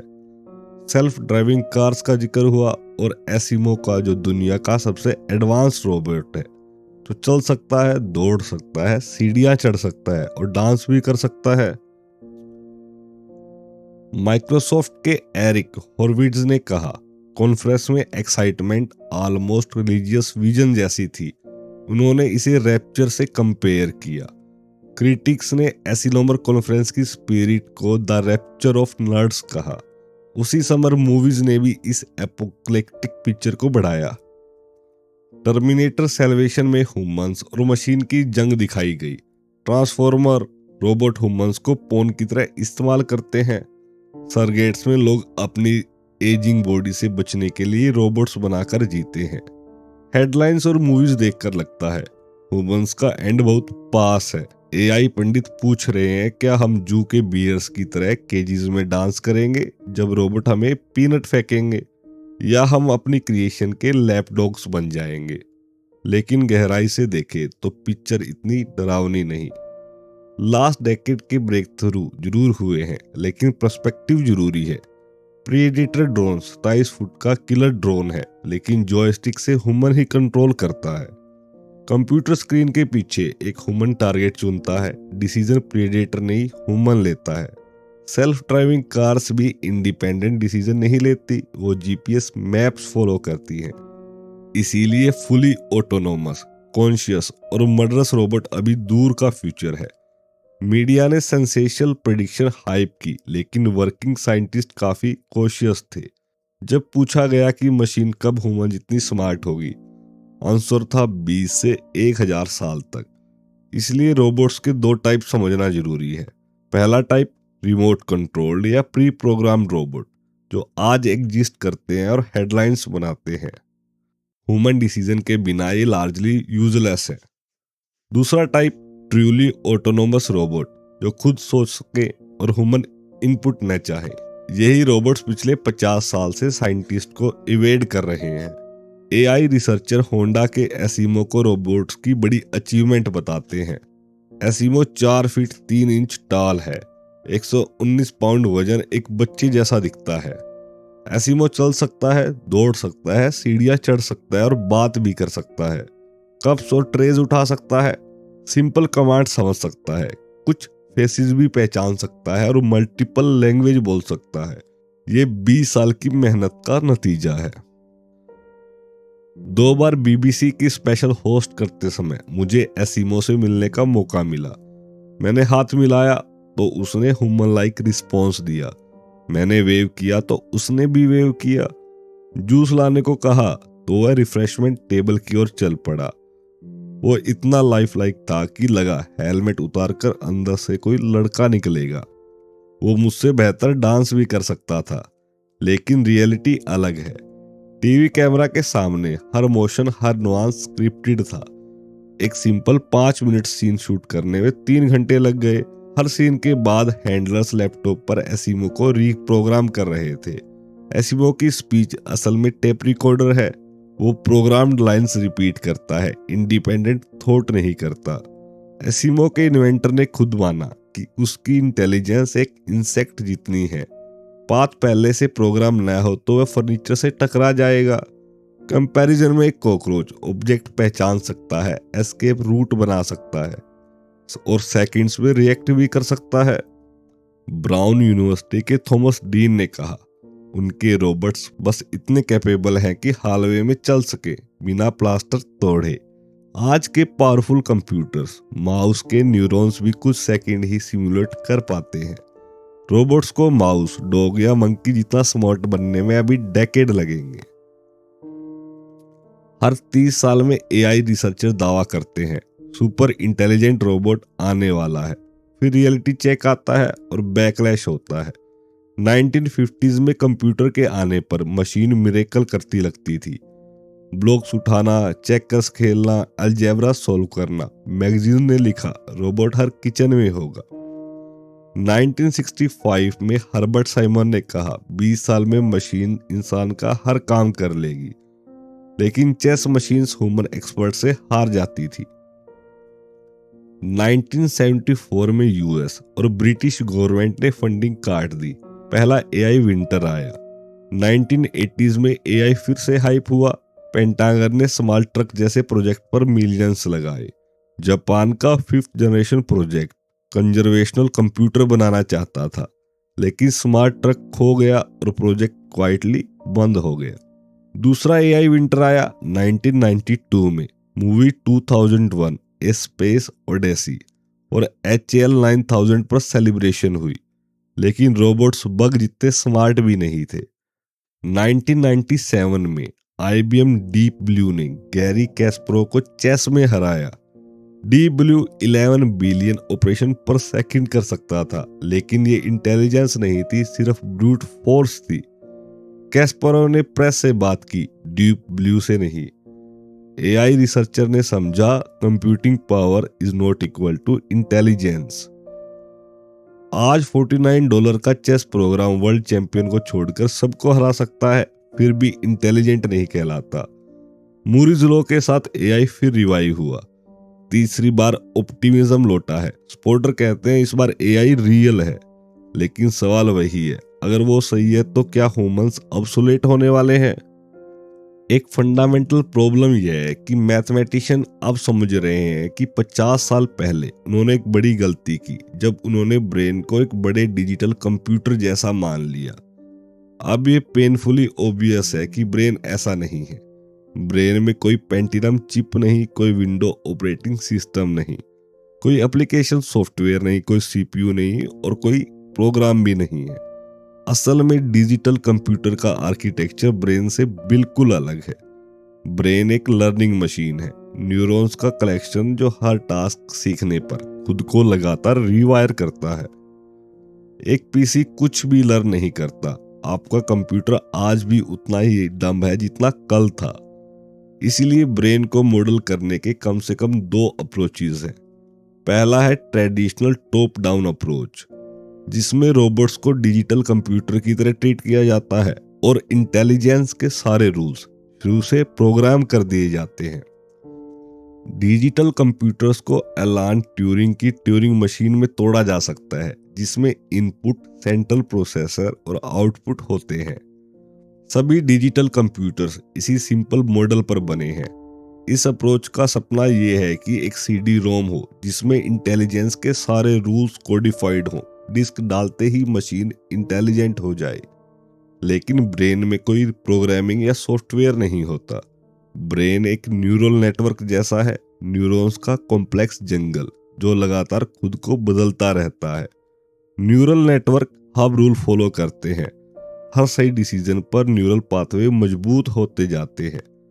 ये न्यूरॉन्स के बीच इलेक्ट्रिकल कनेक्शन की स्ट्रेंथ बदलकर होता है जब भी टास्क सक्सेसफुल होता है। Neural network bottom up approach पर काम करते हैं। रूल्स स्पून फीड नहीं किए जाते, बल्कि बेबी की तरह एक्सपीरियंस से सीखते हैं, टकरा कर, गलतियां कर कर। ये स्कूल ऑफ हार्ड नॉक्स है। न्यूरल नेटवर्क का आर्किटेक्चर डिजिटल कंप्यूटर से बिल्कुल अलग होता है। डिजिटल कंप्यूटर के सेंट्रल प्रोसेसर से एक ट्रांजिस्टर हटाए तो कंप्यूटर फेल हो जाएगा, लेकिन ह्यूमन ब्रेन के एक बड़े हिस्से हटने पर भी ब्रेन काम करता रहता है। दूसरे पार्ट कंपनसेट कर लेते हैं। डिजिटल कंप्यूटर एग्जैक्टली कहाँ सोचता है ये पता है, सीपीयू, लेकिन ब्रेन स्कैन्स दिखाते हैं। थिंकिंग ब्रेन के एक बड़े हिस्से में फैली होती है। सेक्टर सीक्वेंस में लाइट अप होते हैं जैसे पिंग पोंग बॉल उछल रही हो। Digital computer speed of light के करीब कैलकुलेट करते हैं। ह्यूमन ब्रेन बेहद स्लो है।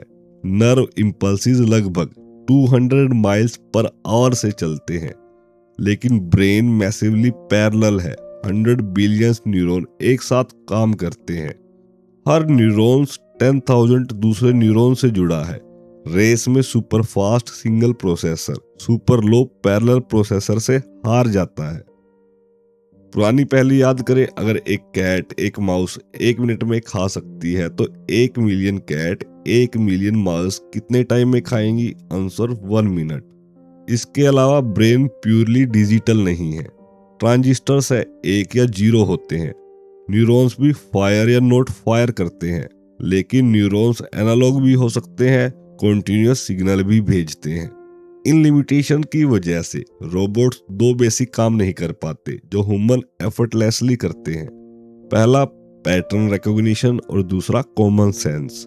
यही रीजन है कि रोबोट्स मेड, बटलर और सेक्रेटरीज नहीं है। पहली प्रॉब्लम पैटर्न रिकॉग्निशन है। रोबोट्स देख तो लेते हैं लेकिन समझते नहीं, इमेज डॉट्स का जंबल बन जाती है। लाइन, सर्कल, स्क्वायर पहचान कर मेमोरी से मैच करते हैं। ये प्रोसेस कंप्यूटर के लिए भी बड़ा मुश्किल है। घंटों बाद चेयर्स, टेबल और लोगों को पहचान पाते हैं। हम फ्रैक्शन ऑफ सेकंड में सब पहचान लेते हैं। हमारा ब्रेन पैटर्न रिकॉग्नाइजिंग मशीन है। दूसरी प्रॉब्लम कॉमन सेंस है। रोबोट सुन तो लेते हैं लेकिन समझते नहीं। रोबोट सुन तो लेते हैं लेकिन समझते नहीं। एग्जाम्पल के लिए, बच्चों को मिठाई पसंद है, नॉट पनिशमेंट। स्ट्रिंग को हम पुल तो कर सकते हैं पर पुश नहीं, और स्टिक्स को हम पुश कर सकते हैं पर पुल नहीं। जानवर ना तो इंग्लिश बोल सकते हैं ना ही समझ सकते। जब लोगों को तेज रफ्तार से घुमाया जाता है तो वो डिजीनेस फील कर सकते हैं। ये हमारे लिए ऑब्वियस है लेकिन रोबोट्स के लिए नहीं। कोई लाइन ऑफ कोड प्रूव नहीं कर सकती कि स्ट्रिंग पुल करते हैं, पुश नहीं। ये ट्रूथ एक्सपीरियंस से सीखे जाते हैं, प्रोग्रामिंग से नहीं। टॉप डाउन अप्रोच की प्रॉब्लम यह है कि कॉमन सेंस के लिए लाइन ऑफ कोड अनइमेजिनली ज्यादा है। एक 6 ईयर ओल्ड जितना कॉमन सेंस अनकोड करने के लिए 100 ऑफ मिलियंस लाइन चाहिए। हैंस मार्वोक, कार्निग मेलन के फॉर्मर एआई डायरेक्टर, कहते हैं एआई प्रोग्राम में आज भी कॉमन सेंस का श्रेड नहीं है। मेडिकल प्रोग्राम ब्रोकन साइकिल पर एंटीबायोटिक प्रिस्क्राइब कर सकता है। कुछ साइंटिस्ट अभी भी ब्रूट फोर्स में विश्वास रखते हैं। उनका मानना है एक नया Manhattan project common sense crack कर देगा। इस क्रैश प्रोग्राम का नाम है CYC। 1984 में शुरू हुआ। गोल था कॉमन सेंस को एक प्रोग्राम में एनकोड करना। लेकिन डेकेड्स की मेहनत के बाद भी CYC अपने गोल्स तक नहीं पहुंचा। CYC का सिंपल गोल था 100 मिलियन थिंग्स जो एक टिपिकल पर्सन जानता है 2007 तक उसे मास्टर करना। वो डेडलाइन और कई दूसरी डेडलाइन बिना सक्सेस के निकल गई।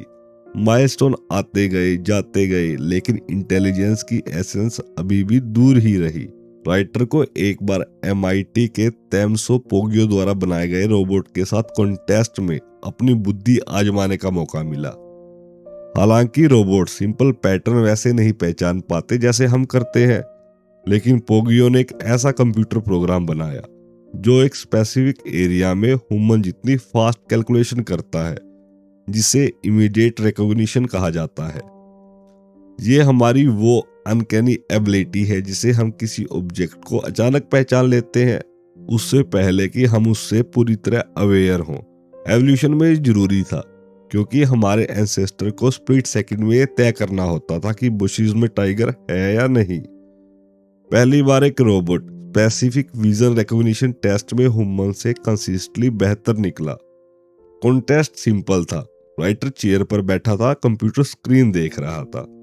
स्क्रीन पर स्प्लिट सेकंड के लिए पिक्चर फ्लैश होती और राइटर को 2 कीज में से एक तुरंत प्रेस करनी होती। एनिमल दिखाया नहीं, ये डिसीजन राइटर को पिक्चर डाइजेस्ट करने से पहले लेना था। कंप्यूटर भी सेम पिक्चर पर अपना डिसीजन देता था। काफी टेस्ट के बाद मशीन और राइटर लगभग बराबर रहे, लेकिन कुछ बार मशीन ने राइटर को काफी मार्जिन से हरा दिया। पोगियो की मशीन की मदर नेचर से सीख लेना है।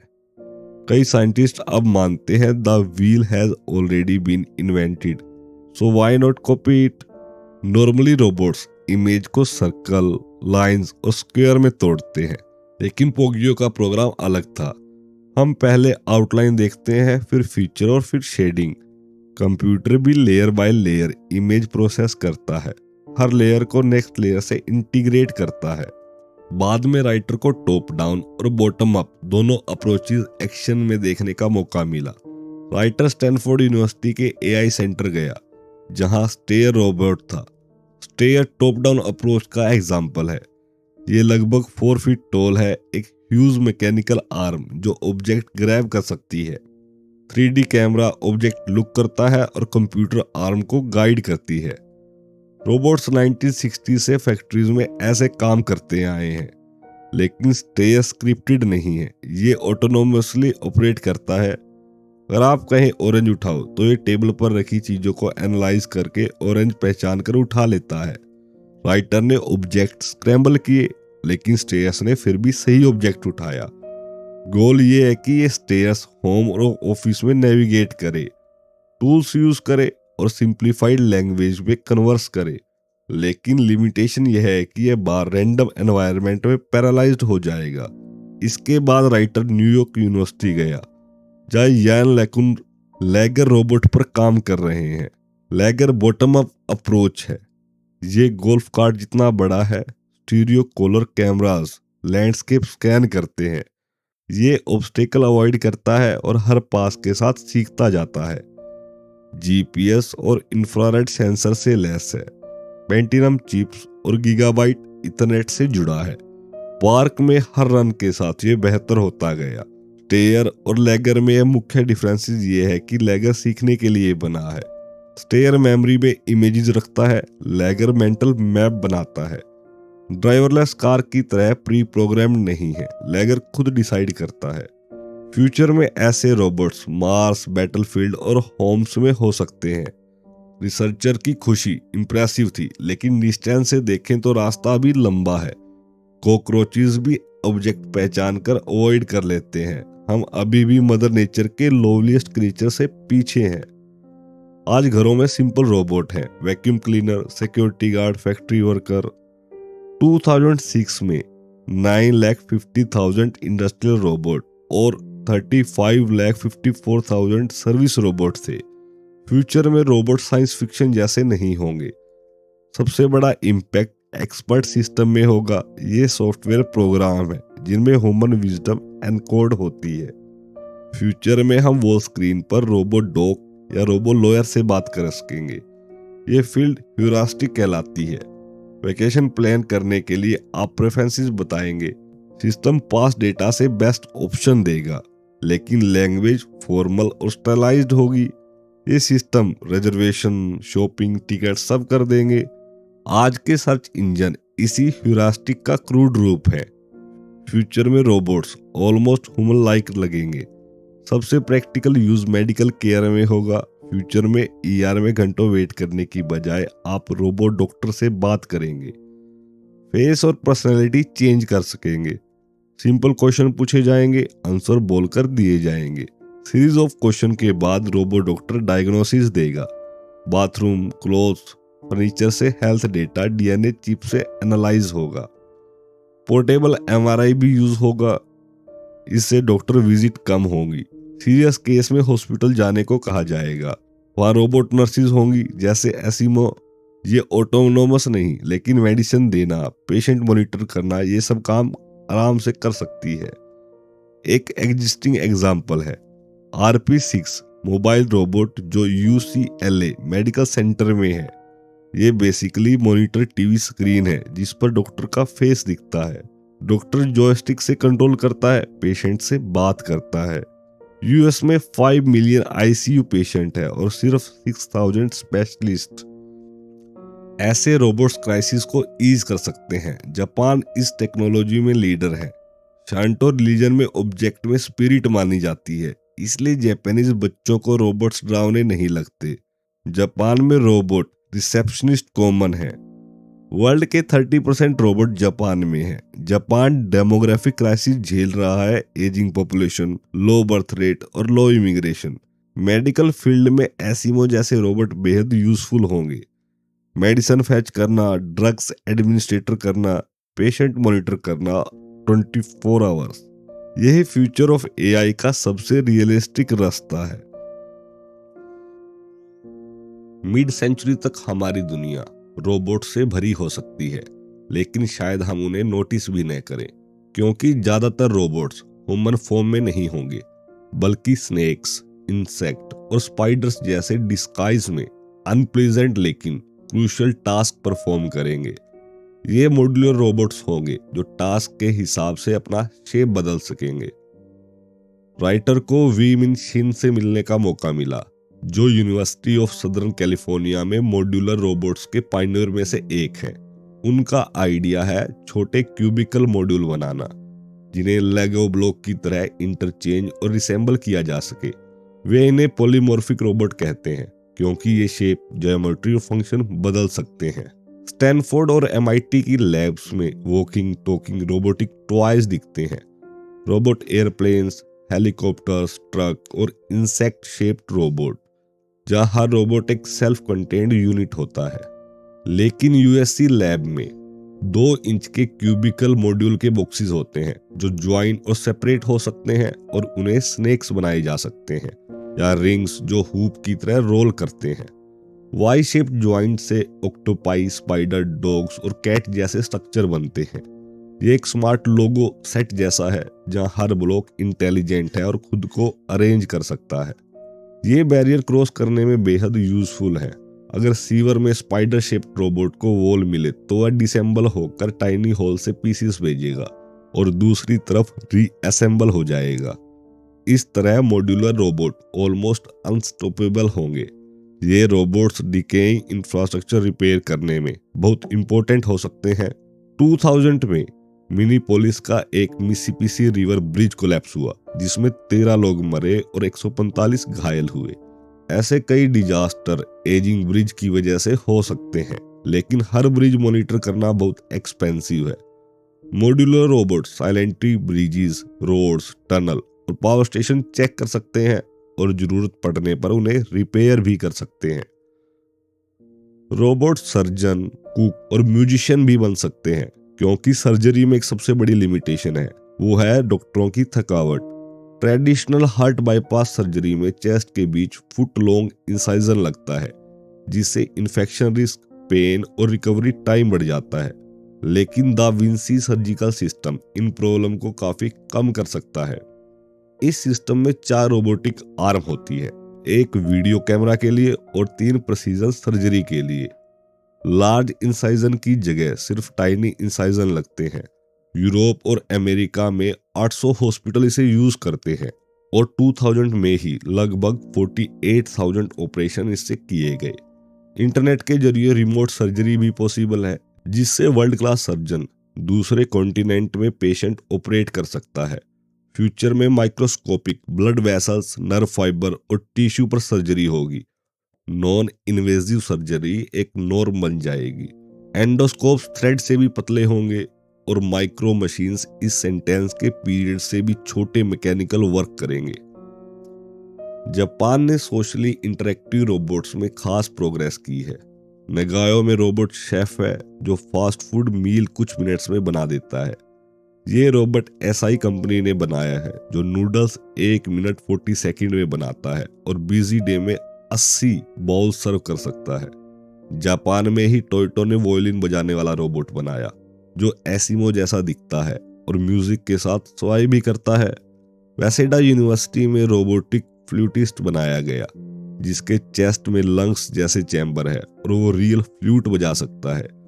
ये रोबोट्स ऑटोनोमस नहीं है बल्कि केयरफुली प्रोग्राम्ड है, लेकिन फ्यूचर में इनके डिसेंडेंट्स हमारी डेली लाइफ में एम्बेडेड हो सकते हैं और बेसिक फंक्शन परफॉर्म करेंगे जो कभी एक्सक्लूसिवली ह्यूमन माने जाते थे।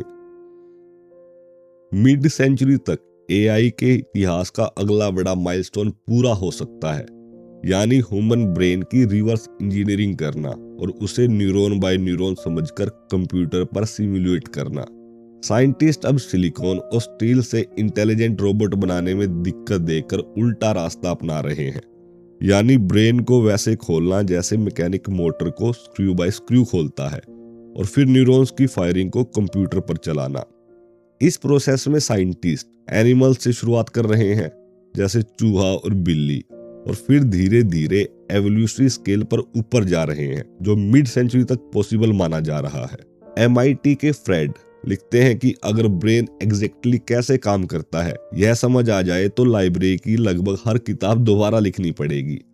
रिवर्स इंजीनियरिंग का पहला स्टेप ब्रेन का बेसिक स्ट्रक्चर समझना है, जो सरप्राइजिंगली बहुत लंबा और पेनफुल प्रोसेस रहा है। शुरुआत में ब्रेन के हिस्से ऑटोप्सी से पहचाने गए, लेकिन उनके फंक्शन का कोई आइडिया नहीं था। यह बाद में ब्रेन डैमेज करने वाले पेशेंट के स्टडी से समझ में आया। स्ट्रोक और इंजरी के केस में जब स्पेसिफिक बिहेवियर चेंज दिखा तो साइंटिस्ट ने उसे ब्रेन के स्पेसिफिक हिस्सों से जोड़ना शुरू किया। सबसे फेमस केस 1848 का पिनियास गेज का है, जिसके सिर के आर पार मेटल रोड निकल गई और फ्रंटल लोब्स डैमेज हो गए। फिर भी वह जिंदा बच गया। एक्सीडेंट के बाद उसकी पर्सनैलिटी बदल गई, जिससे आइडिया मजबूत हुआ कि ब्रेन के अलग अलग हिस्से बिहेवियर कंट्रोल करते हैं, सोल व बॉडी अलग नहीं है। 1930 में विल्डर पेनफील्ड ने ब्रेन सर्जरी के दौरान इलेक्ट्रोड से कॉर्टेक्स को स्टिमुलेट किया और देखा कि हिस्से बॉडी के अलग अलग पार्ट्स को मूव कराते हैं।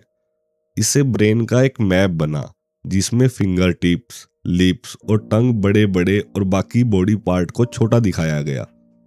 आज एमआरआई स्कैन्स थिंकिंग ब्रेन की इमेज देते हैं, लेकिन इंडिविजुअल न्यूरॉन पाथवे को ट्रेस नहीं कर पाते जो असली सोच में इन्वॉल्व होते हैं।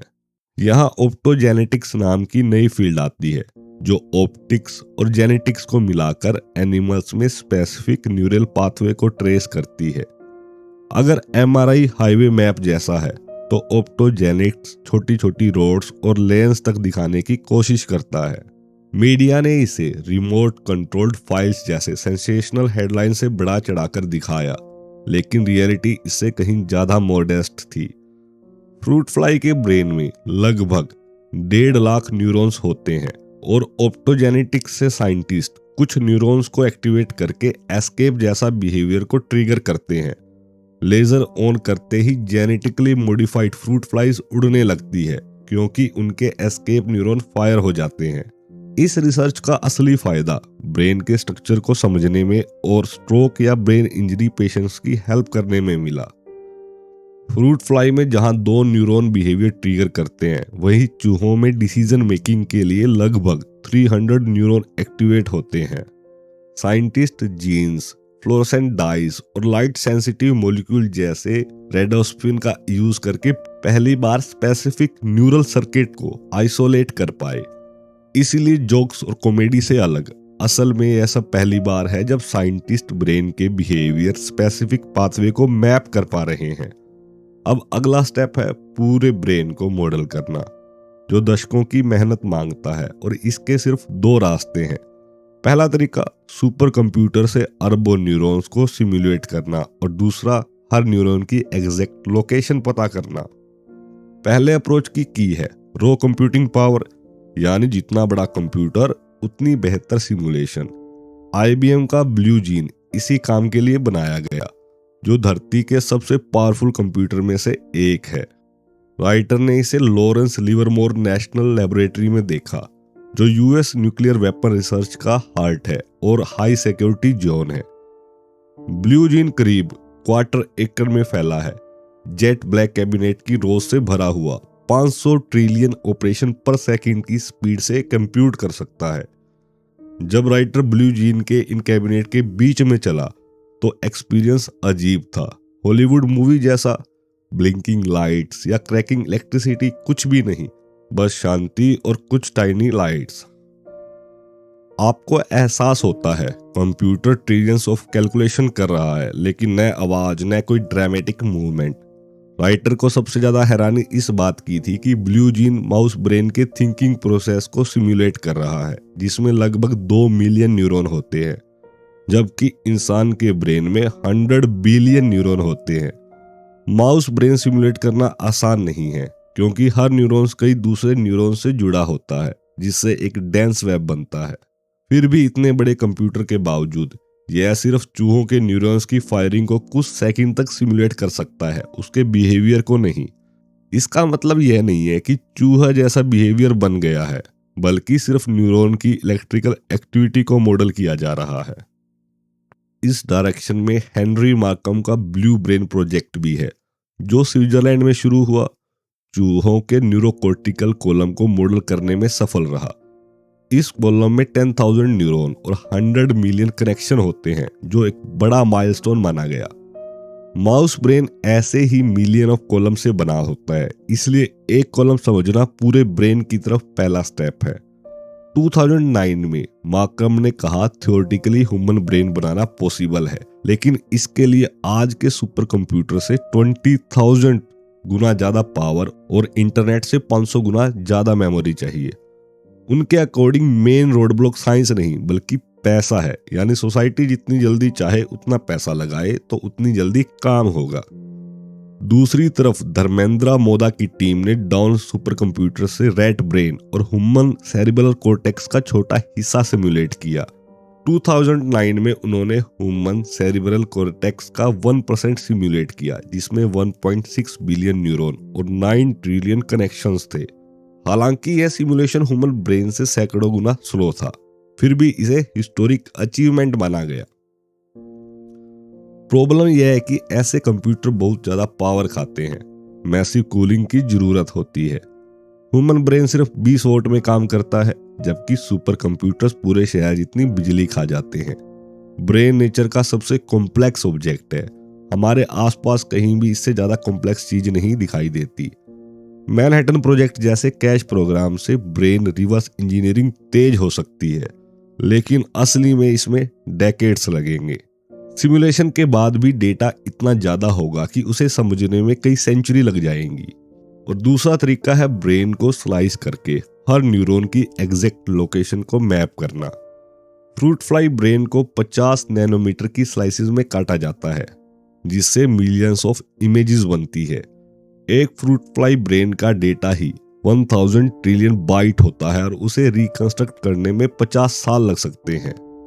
गैरी रूबिन मानते हैं फ्रूट फ्लाई ब्रेन को पूरा मैप करने में ही 20 साल लगेंगे। ह्यूमन ब्रेन में फ्रूट फ्लाई से 1 मिलियन टाइम ज्यादा न्यूरॉन है, इसलिए टास्क और भी ज्यादा मुश्किल है। इसीलिए साइंटिस्ट फ्रस्ट्रेटेड हैं। गोल पास है, लेकिन फंडिंग और कॉम्प्लेक्सिटी रास्ता रोक लेती है। मिड सेंचुरी तक ब्रेन सिमुलेशन और रफ न्यूरल मैप पॉसिबल है, लेकिन कंप्लीट अंडरस्टैंडिंग शायद सेंचुरी के एंड तक ही जाएगी।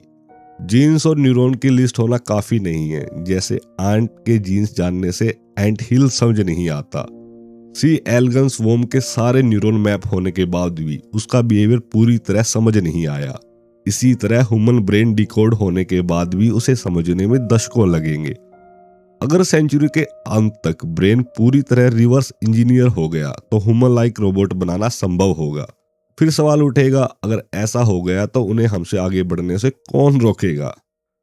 टर्मिनेटर मूवी सीरीज में पेंटागन प्राउडली स्काईनेट नाम की एक ह्यूज कंप्यूटर नेटवर्क दिखाता है, जो यूएस न्यूक्लियर वेपन को कंट्रोल करने के लिए बनाया गया होता है। सब कुछ ठीक चलता है, लेकिन 1995 में स्काईनेट अचानक से कॉन्शियस हो जाता है। आदमी उसे बंद करने की कोशिश करते हैं, लेकिन देर हो चुकी होती है और स्काईनेट खुद को बचाने के लिए ह्यूमैनिटी को ही डिस्ट्रॉय करने का फैसला कर लेता है। और यहाँ से एक डिवास्टिंग न्यूक्लियर वार शुरू होता है, जिसमें लगभग 3 बिलियन लोग मारे जाते हैं और उसके बाद रोबोट्स बचे हुए इंसानों का शिकार करते हैं। मैट्रिक्स ट्रायलॉजी में हालात और भी डरावने हैं, क्योंकि इंसानों को पता ही नहीं कि मशीन ने ऑलरेडी कंट्रोल ले लिया है। ह्यूमन स्पोर्ट्स में बंद है और जो दुनिया उन्हें दिखती है वो सिर्फ वर्चुअल रियलिटी सिमुलेशन है जिसे मशीन चला रही है। हॉलीवुड ऑडियंस को डराने के लिए ऐसे सीन बनाता है, लेकिन इसके पीछे एक सीरियस साइंटिफिक सवाल छुपा हुआ है। अगर रोबोट्स हमारे जितने इंटेलिजेंट हो गए या कॉन्शियस हो गए तो क्या होगा? साइंटिस्ट इस पर बहस करते हैं कि ऐसा होगा या नहीं, बल्कि यह कब होगा। कुछ एक्सपर्ट मानते हैं कि रोबोट्स धीरे धीरे एवोल्यूशन की सीढ़ी चढ़ेंगे। आज वो कॉकरोच जितने स्मार्ट हैं, फिर चूहों जितने, डॉग, कैट, मंकी जैसे बनेंगे और अंत में ह्यूमंस को राइवल करेंगे। एआई रिसर्चर इस टाइमलाइन पर डिवाइडेड हैं। वर्नर विंग ने कहा कि 30 साल के अंदर सुपर ह्यूमन इंटेलिजेंस बन सकती है और उसके बाद ह्यूमन एरा खत्म हो सकता है। डगलस होस्टेडर का मानना है कि ऐसा कुछ होने में 100 से 200 साल लग सकते हैं। वहीं मार्विन मिंकी मानते हैं कि ऐसा दिन आएगा, लेकिन वो कोई एग्जैक्ट डेट नहीं बताते। एक बड़ी प्रॉब्लम यह है कि कॉन्शियसनेस की क्लियर डेफिनेशन ही नहीं। फिलोसोफर सदियों से इस पर सोच रहे हैं, लेकिन कोई कंसेंसस नहीं बना। डेविड चैल्मर्स ने हजारों पेपर गिनाए, फिर भी क्लैरिटी नहीं है। कॉन्शियसनेस एक बज़वर्ड बन चुका है, जिसका मतलब हर कोई अलग समझता है। ऑथर का मानना है कि कॉन्शियसनेस को डिफाइन और क्वांटिफाई न कर पाना ही असली प्रॉब्लम है। एक पॉसिबल आइडिया ये है कि कॉन्शियसनेस के 3 मेन कंपोनेंट हो सकते हैं। पहला, एनवायरनमेंट को सेंस और रिकॉग्नाइज करना। दूसरा, सेल्फ अवेयरनेस यानी खुद को पहचानना। और तीसरा, फ्यूचर के लिए प्लान्स और गोल बनाना। इस नजरिए से कॉन्शियसनेस एक स्केल पर रखी जा सकती है। हैमर एनवायरनमेंट सेंस नहीं करता, इसीलिए उसका लेवल 0 होगा। थर्मोस्टेट टेम्परेचर सेंस करता है और रिएक्ट करता है, इसलिए उसको लेवल 1 माना जा सकता है। वॉर्म्स और इंसेक्ट भी एनवायरनमेंट को सेंस करते हैं, इसलिए उनका लेवल थोड़ा ऊपर होता है। लेकिन हाईएस्ट सेंसिंग एबिलिटी ऑब्जेक्ट को पहचानना और समझना है, जिसमें ह्यूमंस बहुत ज्यादा स्ट्रॉन्ग है। रोबोट्स यहाँ फेल करते हैं क्योंकि वो देख तो सकते हैं लेकिन समझ नहीं पाते। इसीलिए कॉन्शियस स्केल पर रोबोट्स इंसेक्ट के आसपास ही रहते हैं। अगला लेवल है सेल्फ अवेयरनेस का। कई एनिमल्स मिरर में खुद को पहचान नहीं पाते और खुद को ही अटैक कर देते हैं, लेकिन मंकी, डॉल्फिन्स, एलिफेंट और आदमी खुद को पहचान लेते हैं। ह्यूमन सेल्फ अवेयर होते हैं और अपने मन में खुद से बात भी कर सकते हैं। तीसरा लेवल है फ्यूचर प्लानिंग का। इंसेक्ट मोस्टली प्रेजेंट मूवमेंट में रिएक्ट करते हैं। प्रेडेटर्स ज्यादा कॉन्शियस होते हैं क्योंकि वे अम्बुश, स्टॉकिंग और प्लानिंग करते हैं। प्रे एनिमल सिर्फ भागते हैं, इसलिए इस स्केल पर नीचे आते हैं। इसके अलावा प्राइमेट्स इमीडिएट फ्यूचर के लिए इम्प्रोवाइज भी कर सकते हैं। अगर उनके सामने केला रखा हो जो हाथ से थोड़ा दूर है, तो वे स्टिक जैसी चीजों का यूज करके उसे पकड़ने की स्ट्रेटेजी बना लेते हैं। यानी जब गोल क्लियर हो तो प्राइमेट्स शॉर्ट टर्म फ्यूचर में प्लान बनाकर उसे अचीव करते हैं, लेकिन ओवरऑल एनिमल में डिस्टेंट फ्यूचर या पास्ट का कोई सेंस डेवलप नहीं होता। एनिमल किंगडम में टुमारो जैसा कोई कॉन्सेप्ट नहीं दिखता। कोई एविडेंस नहीं है कि जानवर कई दिन आगे की प्लानिंग कर सकते हैं। विंटर के लिए फूड स्टोर करना जेनेटिक प्रोग्रामिंग का हिस्सा है, कॉन्शियस फ्यूचर प्लानिंग नहीं। आदमी इसके उलट फ्यूचर को बहुत दूर तक सोच सकता है और लगातार प्लान्स बनाता रहता है। हम अपने दिमाग में रियलिटी का सिमुलेशन चलाते रहते हैं। हम अपनी लाइफ टाइम से भी आगे के फ्यूचर के बारे में सोच सकते हैं। लीडरशिप का बड़ा हिस्सा यही है, फ्यूचर सिचुएशन को एंटीसिपेट किया जाए और स्ट्रेटेजीज बनाई जाए। इस तरह कॉन्शियसनेस का मतलब है फ्यूचर प्रिडिक्ट करना और मल्टीपल व्हाट इफ सिनेरियोज दिमाग में चलाना। चाहे बैंक रॉबरी प्लान करना हो या प्रेसिडेंट बनना, यह एबिलिटी ह्यूमंस को यूनिक बनाती है। नेचर में यह स्किल पूरी तरह सिर्फ ह्यूमंस में ही दिखाई देती है। साइकोलॉजी स्टडी भी यही दिखाती है।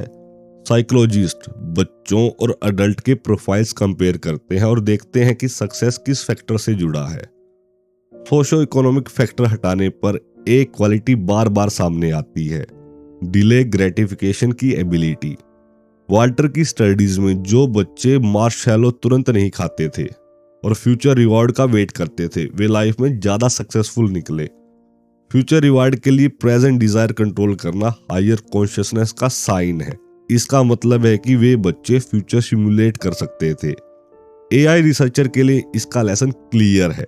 ट्रू इंटेलिजेंट रोबोट को 3 चीजें चाहिए: एनवायरनमेंट अंडरस्टैंडिंग, सेल्फ अवेयरनेस और फ्यूचर प्लानिंग। एनवायरनमेंट सेंस करना रोबोट कर लेते हैं, लेकिन समझ नहीं पाते। सेल्फ अवेयरनेस थ्योरेटिकली आसान है, सबसे मुश्किल है फ्यूचर प्लानिंग, क्योंकि इसके लिए कॉमन सेंस चाहिए। हाई लेवल कॉन्शियसनेस के लिए कॉमन सेंस जरूरी है, लेकिन सफिशिएंट नहीं। Common sense rule of the game है, स्ट्रेटेजी और प्लानिंग उससे आगे की चीज है। इस स्केल पर हम रोबोट को रैंक कर सकते हैं। डीप ब्लू चेस में वर्ल्ड चैंपियन को हरा सकता है, लेकिन बाकी किसी रियलिटी को सिमुलेट नहीं कर सकता। वह सिर्फ चेस की दुनिया में इंटेलिजेंट है। ऐसे ही बड़े कंप्यूटर्स न्यूक्लियर एक्सप्लोजन या वेदर सिमुलेट कर सकते हैं, लेकिन रियल वर्ल्ड में यूजलेस है, वे 1 डायमेंशनल है। आज एआई रिसर्चर को नहीं पता कि इन सारी एबिलिटीज को रोबोट में कैसे कंबाइन किया जाए। अक्सर वे इमर्जेंट फिनोमेना की बात करते हैं, लेकिन क्लियर मैकेनिज्म नहीं बताते। हम कॉन्शियसनेस क्रिएट नहीं कर सकते, लेकिन इमेजिन कर सकते हैं कि सुपर इंटेलिजेंट रोबोट कैसा होगा। ऐसे रोबोट्स फ्यूचर को हमसे ज्यादा दूर, ज्यादा डिटेल और ज्यादा पर्सपेक्टिव से सिमुलेट कर पाएंगे। वे प्रॉब्लम्स पहले देख लेंगे जिन्हें हम इग्नोर कर देते हैं। वे अपने गोल्स खुद सेट कर पाएंगे। अगर उनके गोल्स ह्यूमंस की हेल्प से जुड़े रहे तब तो सब ठीक है, लेकिन अगर ह्यूमंस उनके रास्ते में आए तो कॉन्सिक्वेंसेस डेंजरस हो सकते हैं। और यहीं से अगला सवाल पैदा होता है, ऐसी दुनिया में आदमी का क्या होगा? एक सिनेरियो ये है कि ह्यूमंस एवोल्यूशन का रेलिक बनाकर बस साइड में धकेल दिए जाएंगे। एवोल्यूशन का यही रूल है, फिट स्पीसीज अनफिट स्पीसीज को रिप्लेस कर देती है, और हो सकता है ह्यूमंस भी इसी प्रोसेस में पीछे छूट जाएं। शायद हम जू में हो, जहां हमारी रोबोटिक क्रिएशन हमें क्यूरियोसिटी से देखे। शायद यही हमारी डेस्टिनी हो, सुपर रोबोट्स को जन्म देना जो हमें अपनी एवोल्यूशन की प्राइमेटिव फुटनोट माने। इस व्यू में हिस्ट्री में हमारा रोल बस इतना ही है कि हमें अपने एवोल्यूशनरी सक्सेसर को रास्ता दे। डगलस होफस्टेड ने राइटर से कहा, यह नेचुरल ऑर्डर हो सकता है, लेकिन हमें सुपर इंटेलिजेंट रोबोट को अपने चिल्ड्रन की तरह ट्रीट करना चाहिए। अगर हम अपने बच्चों की केयर कर सकते हैं तो इंटेलिजेंट रोबोट्स की क्यों नहीं, क्योंकि वे किसी भी सेंस में हमारी ही क्रिएशन है। हैंस मार्केव सोचते हैं, रोबोट से पीछे छूट जाना हमारे लिए इमोशनली डिप्रेसिंग होगा। लाइफ मीनिंगलेस लग सकती है।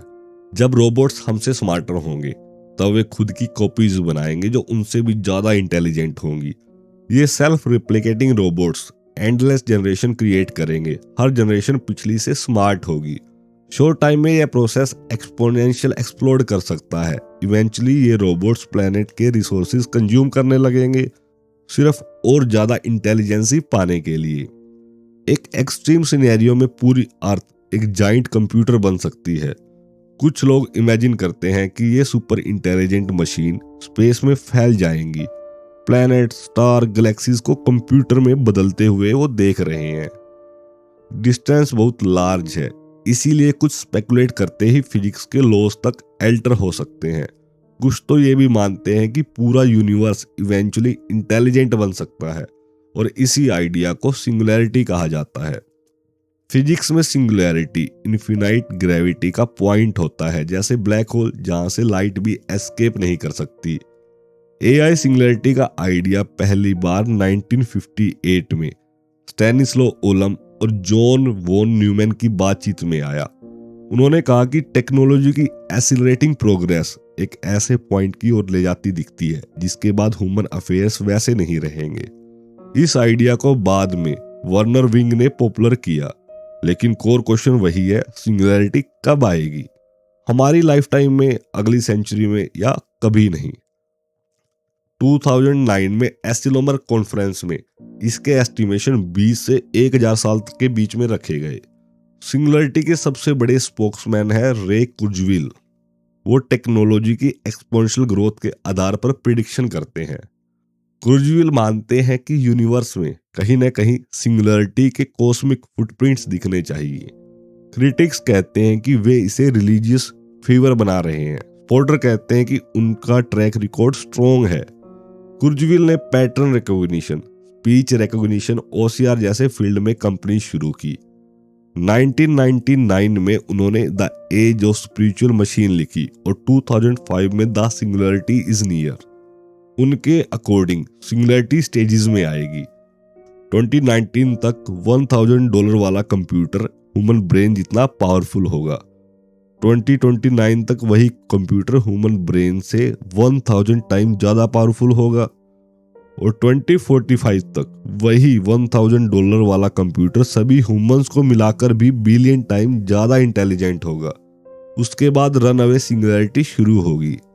मशीन अर्थ, एस्ट्रॉइड्स, प्लैनेट, स्टार तक को कंज्यूम करने लगेंगे सिर्फ कंप्यूटिंग पावर के लिए।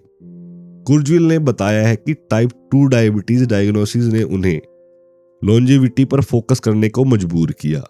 आज वे 100 ऑफ पिल्स लेते हैं और बिलीव करते हैं कि future tech human life indefinitely extend कर देगी। उन्हें सिंगुलैरिटी यूनिवर्सिटी भी शुरू की है, नासा एम्स में। कुर्जवेल का मानना है कि मशीन इन्वेड नहीं करेगी, बल्कि हम उनसे मर्ज करेंगे। डिवाइसेस हमारी बॉडीज और ब्रेन्स में होंगे, लाइफ को लॉन्गर और हेल्दियर बनाएंगे। क्रिटिक्स जैसे मिच कपूर इसे क्वासी रिलीजन आइडिया कहते हैं। डगलस मानते हैं कि सिंगुलैरिटीज आइडियाज गुड और बैड थॉट का कंफ्यूजिंग मिक्स है। कोई नहीं जानता कि यह सब कैसे अनफोल्ड होगा, लेकिन राइटर के हिसाब से लाइकली सिनेरियो अब आगे आता है। सबसे पहले साइंटिस्ट सिंपल सेफगार्ड्स लगाएंगे ताकि रोबोट्स डेंजरस ना बने। कम से कम रोबोट ब्रेन में एक चिप डाली जा सकती है जो अगर रोबोट में वायलेंट या मर्डरस थॉट डिटेक्ट हो तो उसे ऑटोमेटिकली शट डाउन कर दे। इस अप्रोच में हर इंटेलिजेंट रोबोट के पास एक फेल सेफ मैकेनिज्म होगा जिसे कोई भी ह्यूमन कभी भी एक्टिवेट कर सकता है, खासकर जब रोबोट इरेटिक बिहेवियर दिखाए। जैसे ही स्लाइटेस्ट हिंट मिले कि रोबोट मेल फंक्शन कर रहा है, कोई भी वॉइस कमांड तुरंत उसे बंद कर दे। एक और ऑप्शन यह है कि स्पेशलाइज्ड हंटर रोबोट बनाए जाए जिनका काम डेविएंट या रोग रोबोट को न्यूट्रलाइज करना होगा। ये Hunter robots superior speed, strength और कोऑर्डिनेशन के साथ डिजाइन होंगे ताकि वे अरेंट रोबोट को पकड़ सके। उन्हें रोबोटिक सिस्टम के वीक पॉइंट और अलग अलग कंडीशन में उनके बिहेवियर की डीप अंडरस्टैंडिंग दी जाएगी।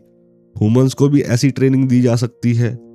मूवी ब्लेड रनर में दिखाया गया है कि स्पेशली ट्रेन एजेंट जैसे हैरिसन फोर्ड का कैरेक्टर रोग रोबोट को न्यूट्रलाइज करने में एक्सपर्ट होता है, क्योंकि रोबोट को एवोल्यूशनरी स्केल पर ऊपर जाने में डेकेड्स लगेंगे।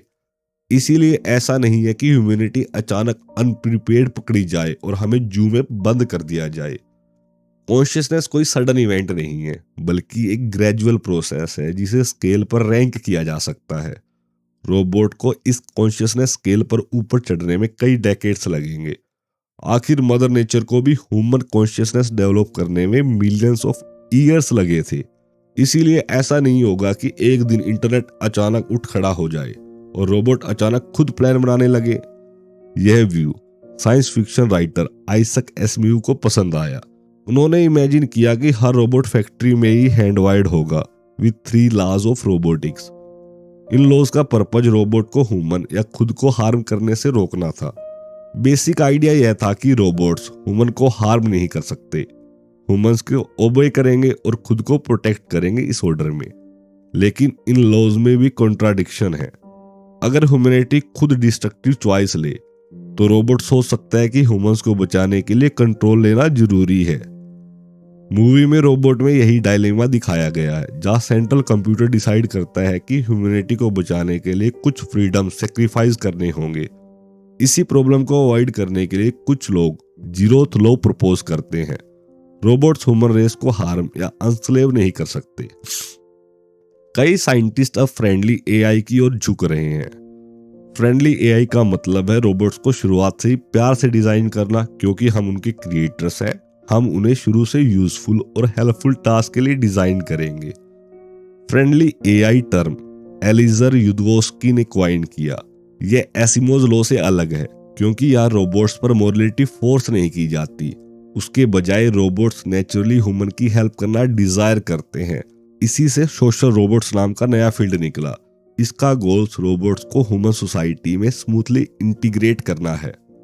हैंसन रोबोटिक्स जैसे ग्रुप चाहते हैं कि रोबोट्स सोशली इंटेलिजेंट बने और ह्यूमन फैमिली का हिस्सा हो। लेकिन एक बड़ी प्रॉब्लम यह है कि एआई का सबसे बड़ा फंडर मिलिट्री है। मिलिट्री रोबोट खासतौर पर ह्यूमंस को हंट, ट्रैक और किल करने के लिए डिजाइन किए जाते हैं। फ्यूचर में ऑटोनोमस रोबोटिक सोल्जर इमेजिन किए जा सकते हैं जो टारगेट खुद सेलेक्ट करेंगे। अगर ऐसे सिस्टम मोल फंक्शन करे तो कॉन्सिक्वेंसेस कैटास्ट्रोफिक हो सकते हैं। प्रीडेटर ड्रोन आज ह्यूमन द्वारा रिमोटली कंट्रोल्ड है, लेकिन फ्यूचर में वो फुली ऑटोनोमस हो सकते हैं। सिविलियन सेक्टर खासकर जापान में रोबोट्स हेल्प के लिए डिजाइन किए जा रहे हैं, डिस्ट्रॉय करने के लिए नहीं। अगर यह ट्रेंड बढ़ा तो फ्रेंडली एआई रियलिस्टिक बन सकता है। मार्केट फोर्सेस और कंज्यूमर डिमांड रोबोटिक्स को पीसफुल डायरेक्शन में ले जा सकती है। रोबोट से डील करने का एक और ऑप्शन है उनसे मर्ज करना। फ्यूचर शायद फ्रेंडली एआई और ह्यूमन एनहांसमेंट का कॉम्बिनेशन होगा। रोडनी ब्रूक्स MIT AI लैब के फॉर्मर डायरेक्टर इस आइडिया को एक्सप्लोर कर चुके हैं। उन्होंने ट्रेडिशनल टॉप डाउन अप्रोच को चैलेंज किया। उन्होंने इंसेक्ट लाइक रोबोट बनाए जो ट्रायल एंड एरर से सीखते थे। ये रोबोट ज्यादा प्रोग्रामिंग के बिना ऑब्स्टेकल नेविगेट करना सीखते थे। उनका आइडिया था कि रोबोट स्पेस एक्सप्लोर करेंगे। यही सोच इवेंचुअली मार्स रोवर तक पहुंची। ब्रूक्स आई रोबोट के चेयरमैन भी रहे हैं, जो बग लाइक वैक्यूम रोबोट बनाती है। एक प्रॉब्लम यह है कि जैसा कि वह महसूस करते हैं, आर्टिफिशियल इंटेलिजेंस में काम करने वाले लोग अक्सर फैट्स के पीछे भागते हैं, मूवमेंट के पैराडाइम को अडॉप्ट कर लेते हैं, बजाय इसके भी फ्रेश और ओरिजिनल तरीकों से सोचे। वो याद करते हैं कि बचपन में उनकी एक बुक थी जिसमें ब्रेन को टेलीफोन स्विचिंग नेटवर्क की तरह बताया गया। इससे पहले इसे हाइड्रोडायनेमिक सिस्टम या स्टीम इंजन कहा जाता था। फिर 1960s में इसे डिजिटल कंप्यूटर माना गया, 1980s में मैसिवली पैरेलल डिजिटल कंप्यूटर, और शायद आज कहीं कोई किड बुक होगी जो कहती है ब्रेन बिल्कुल वर्ल्ड वाइड वेब जैसा है। हिस्ट्री में देखें तो फ्यूड का माइंड एनालिसिस भी स्टीम इंजन को आने से प्रभावित था, क्योंकि 1800 में रेल रोड्स और इंजन ने इंटेलेक्चुअल की थिंकिंग को शेप किया था। फ्लूइड के मॉडल में माइंड के अंदर एनर्जी के फ्लोज होते थे जो आपस में कंपीट करते थे। ठीक वैसे ही इंजन की स्टीम पाइप्स में प्रेशर और फ्लो होता है।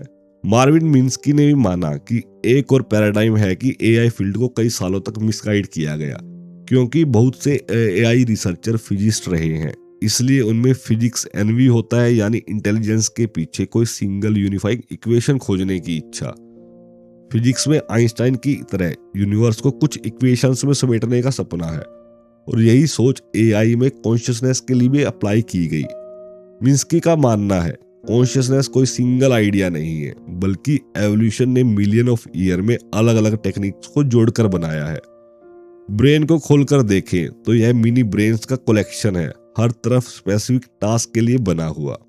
इसी को सोसाइटी ऑफ माइंड्स कहते हैं, यानी कॉन्शियसनेस कई छोटे एल्गोरिदम और प्रोसेसेस का एक जोड़ है।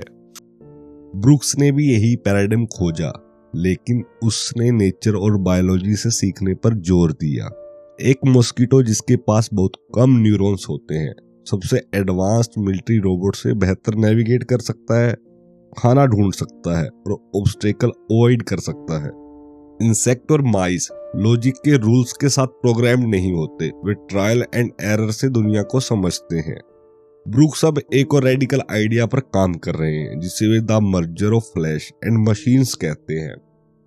MIT की पुरानी लैब्स जहां सिलिकॉन रोबोट बनते थे, अब बायोलॉजिकल टिश्यू और इलेक्ट्रॉनिक्स को जोड़ने वाले रोबोट्स के लिए साफ की जा रही है।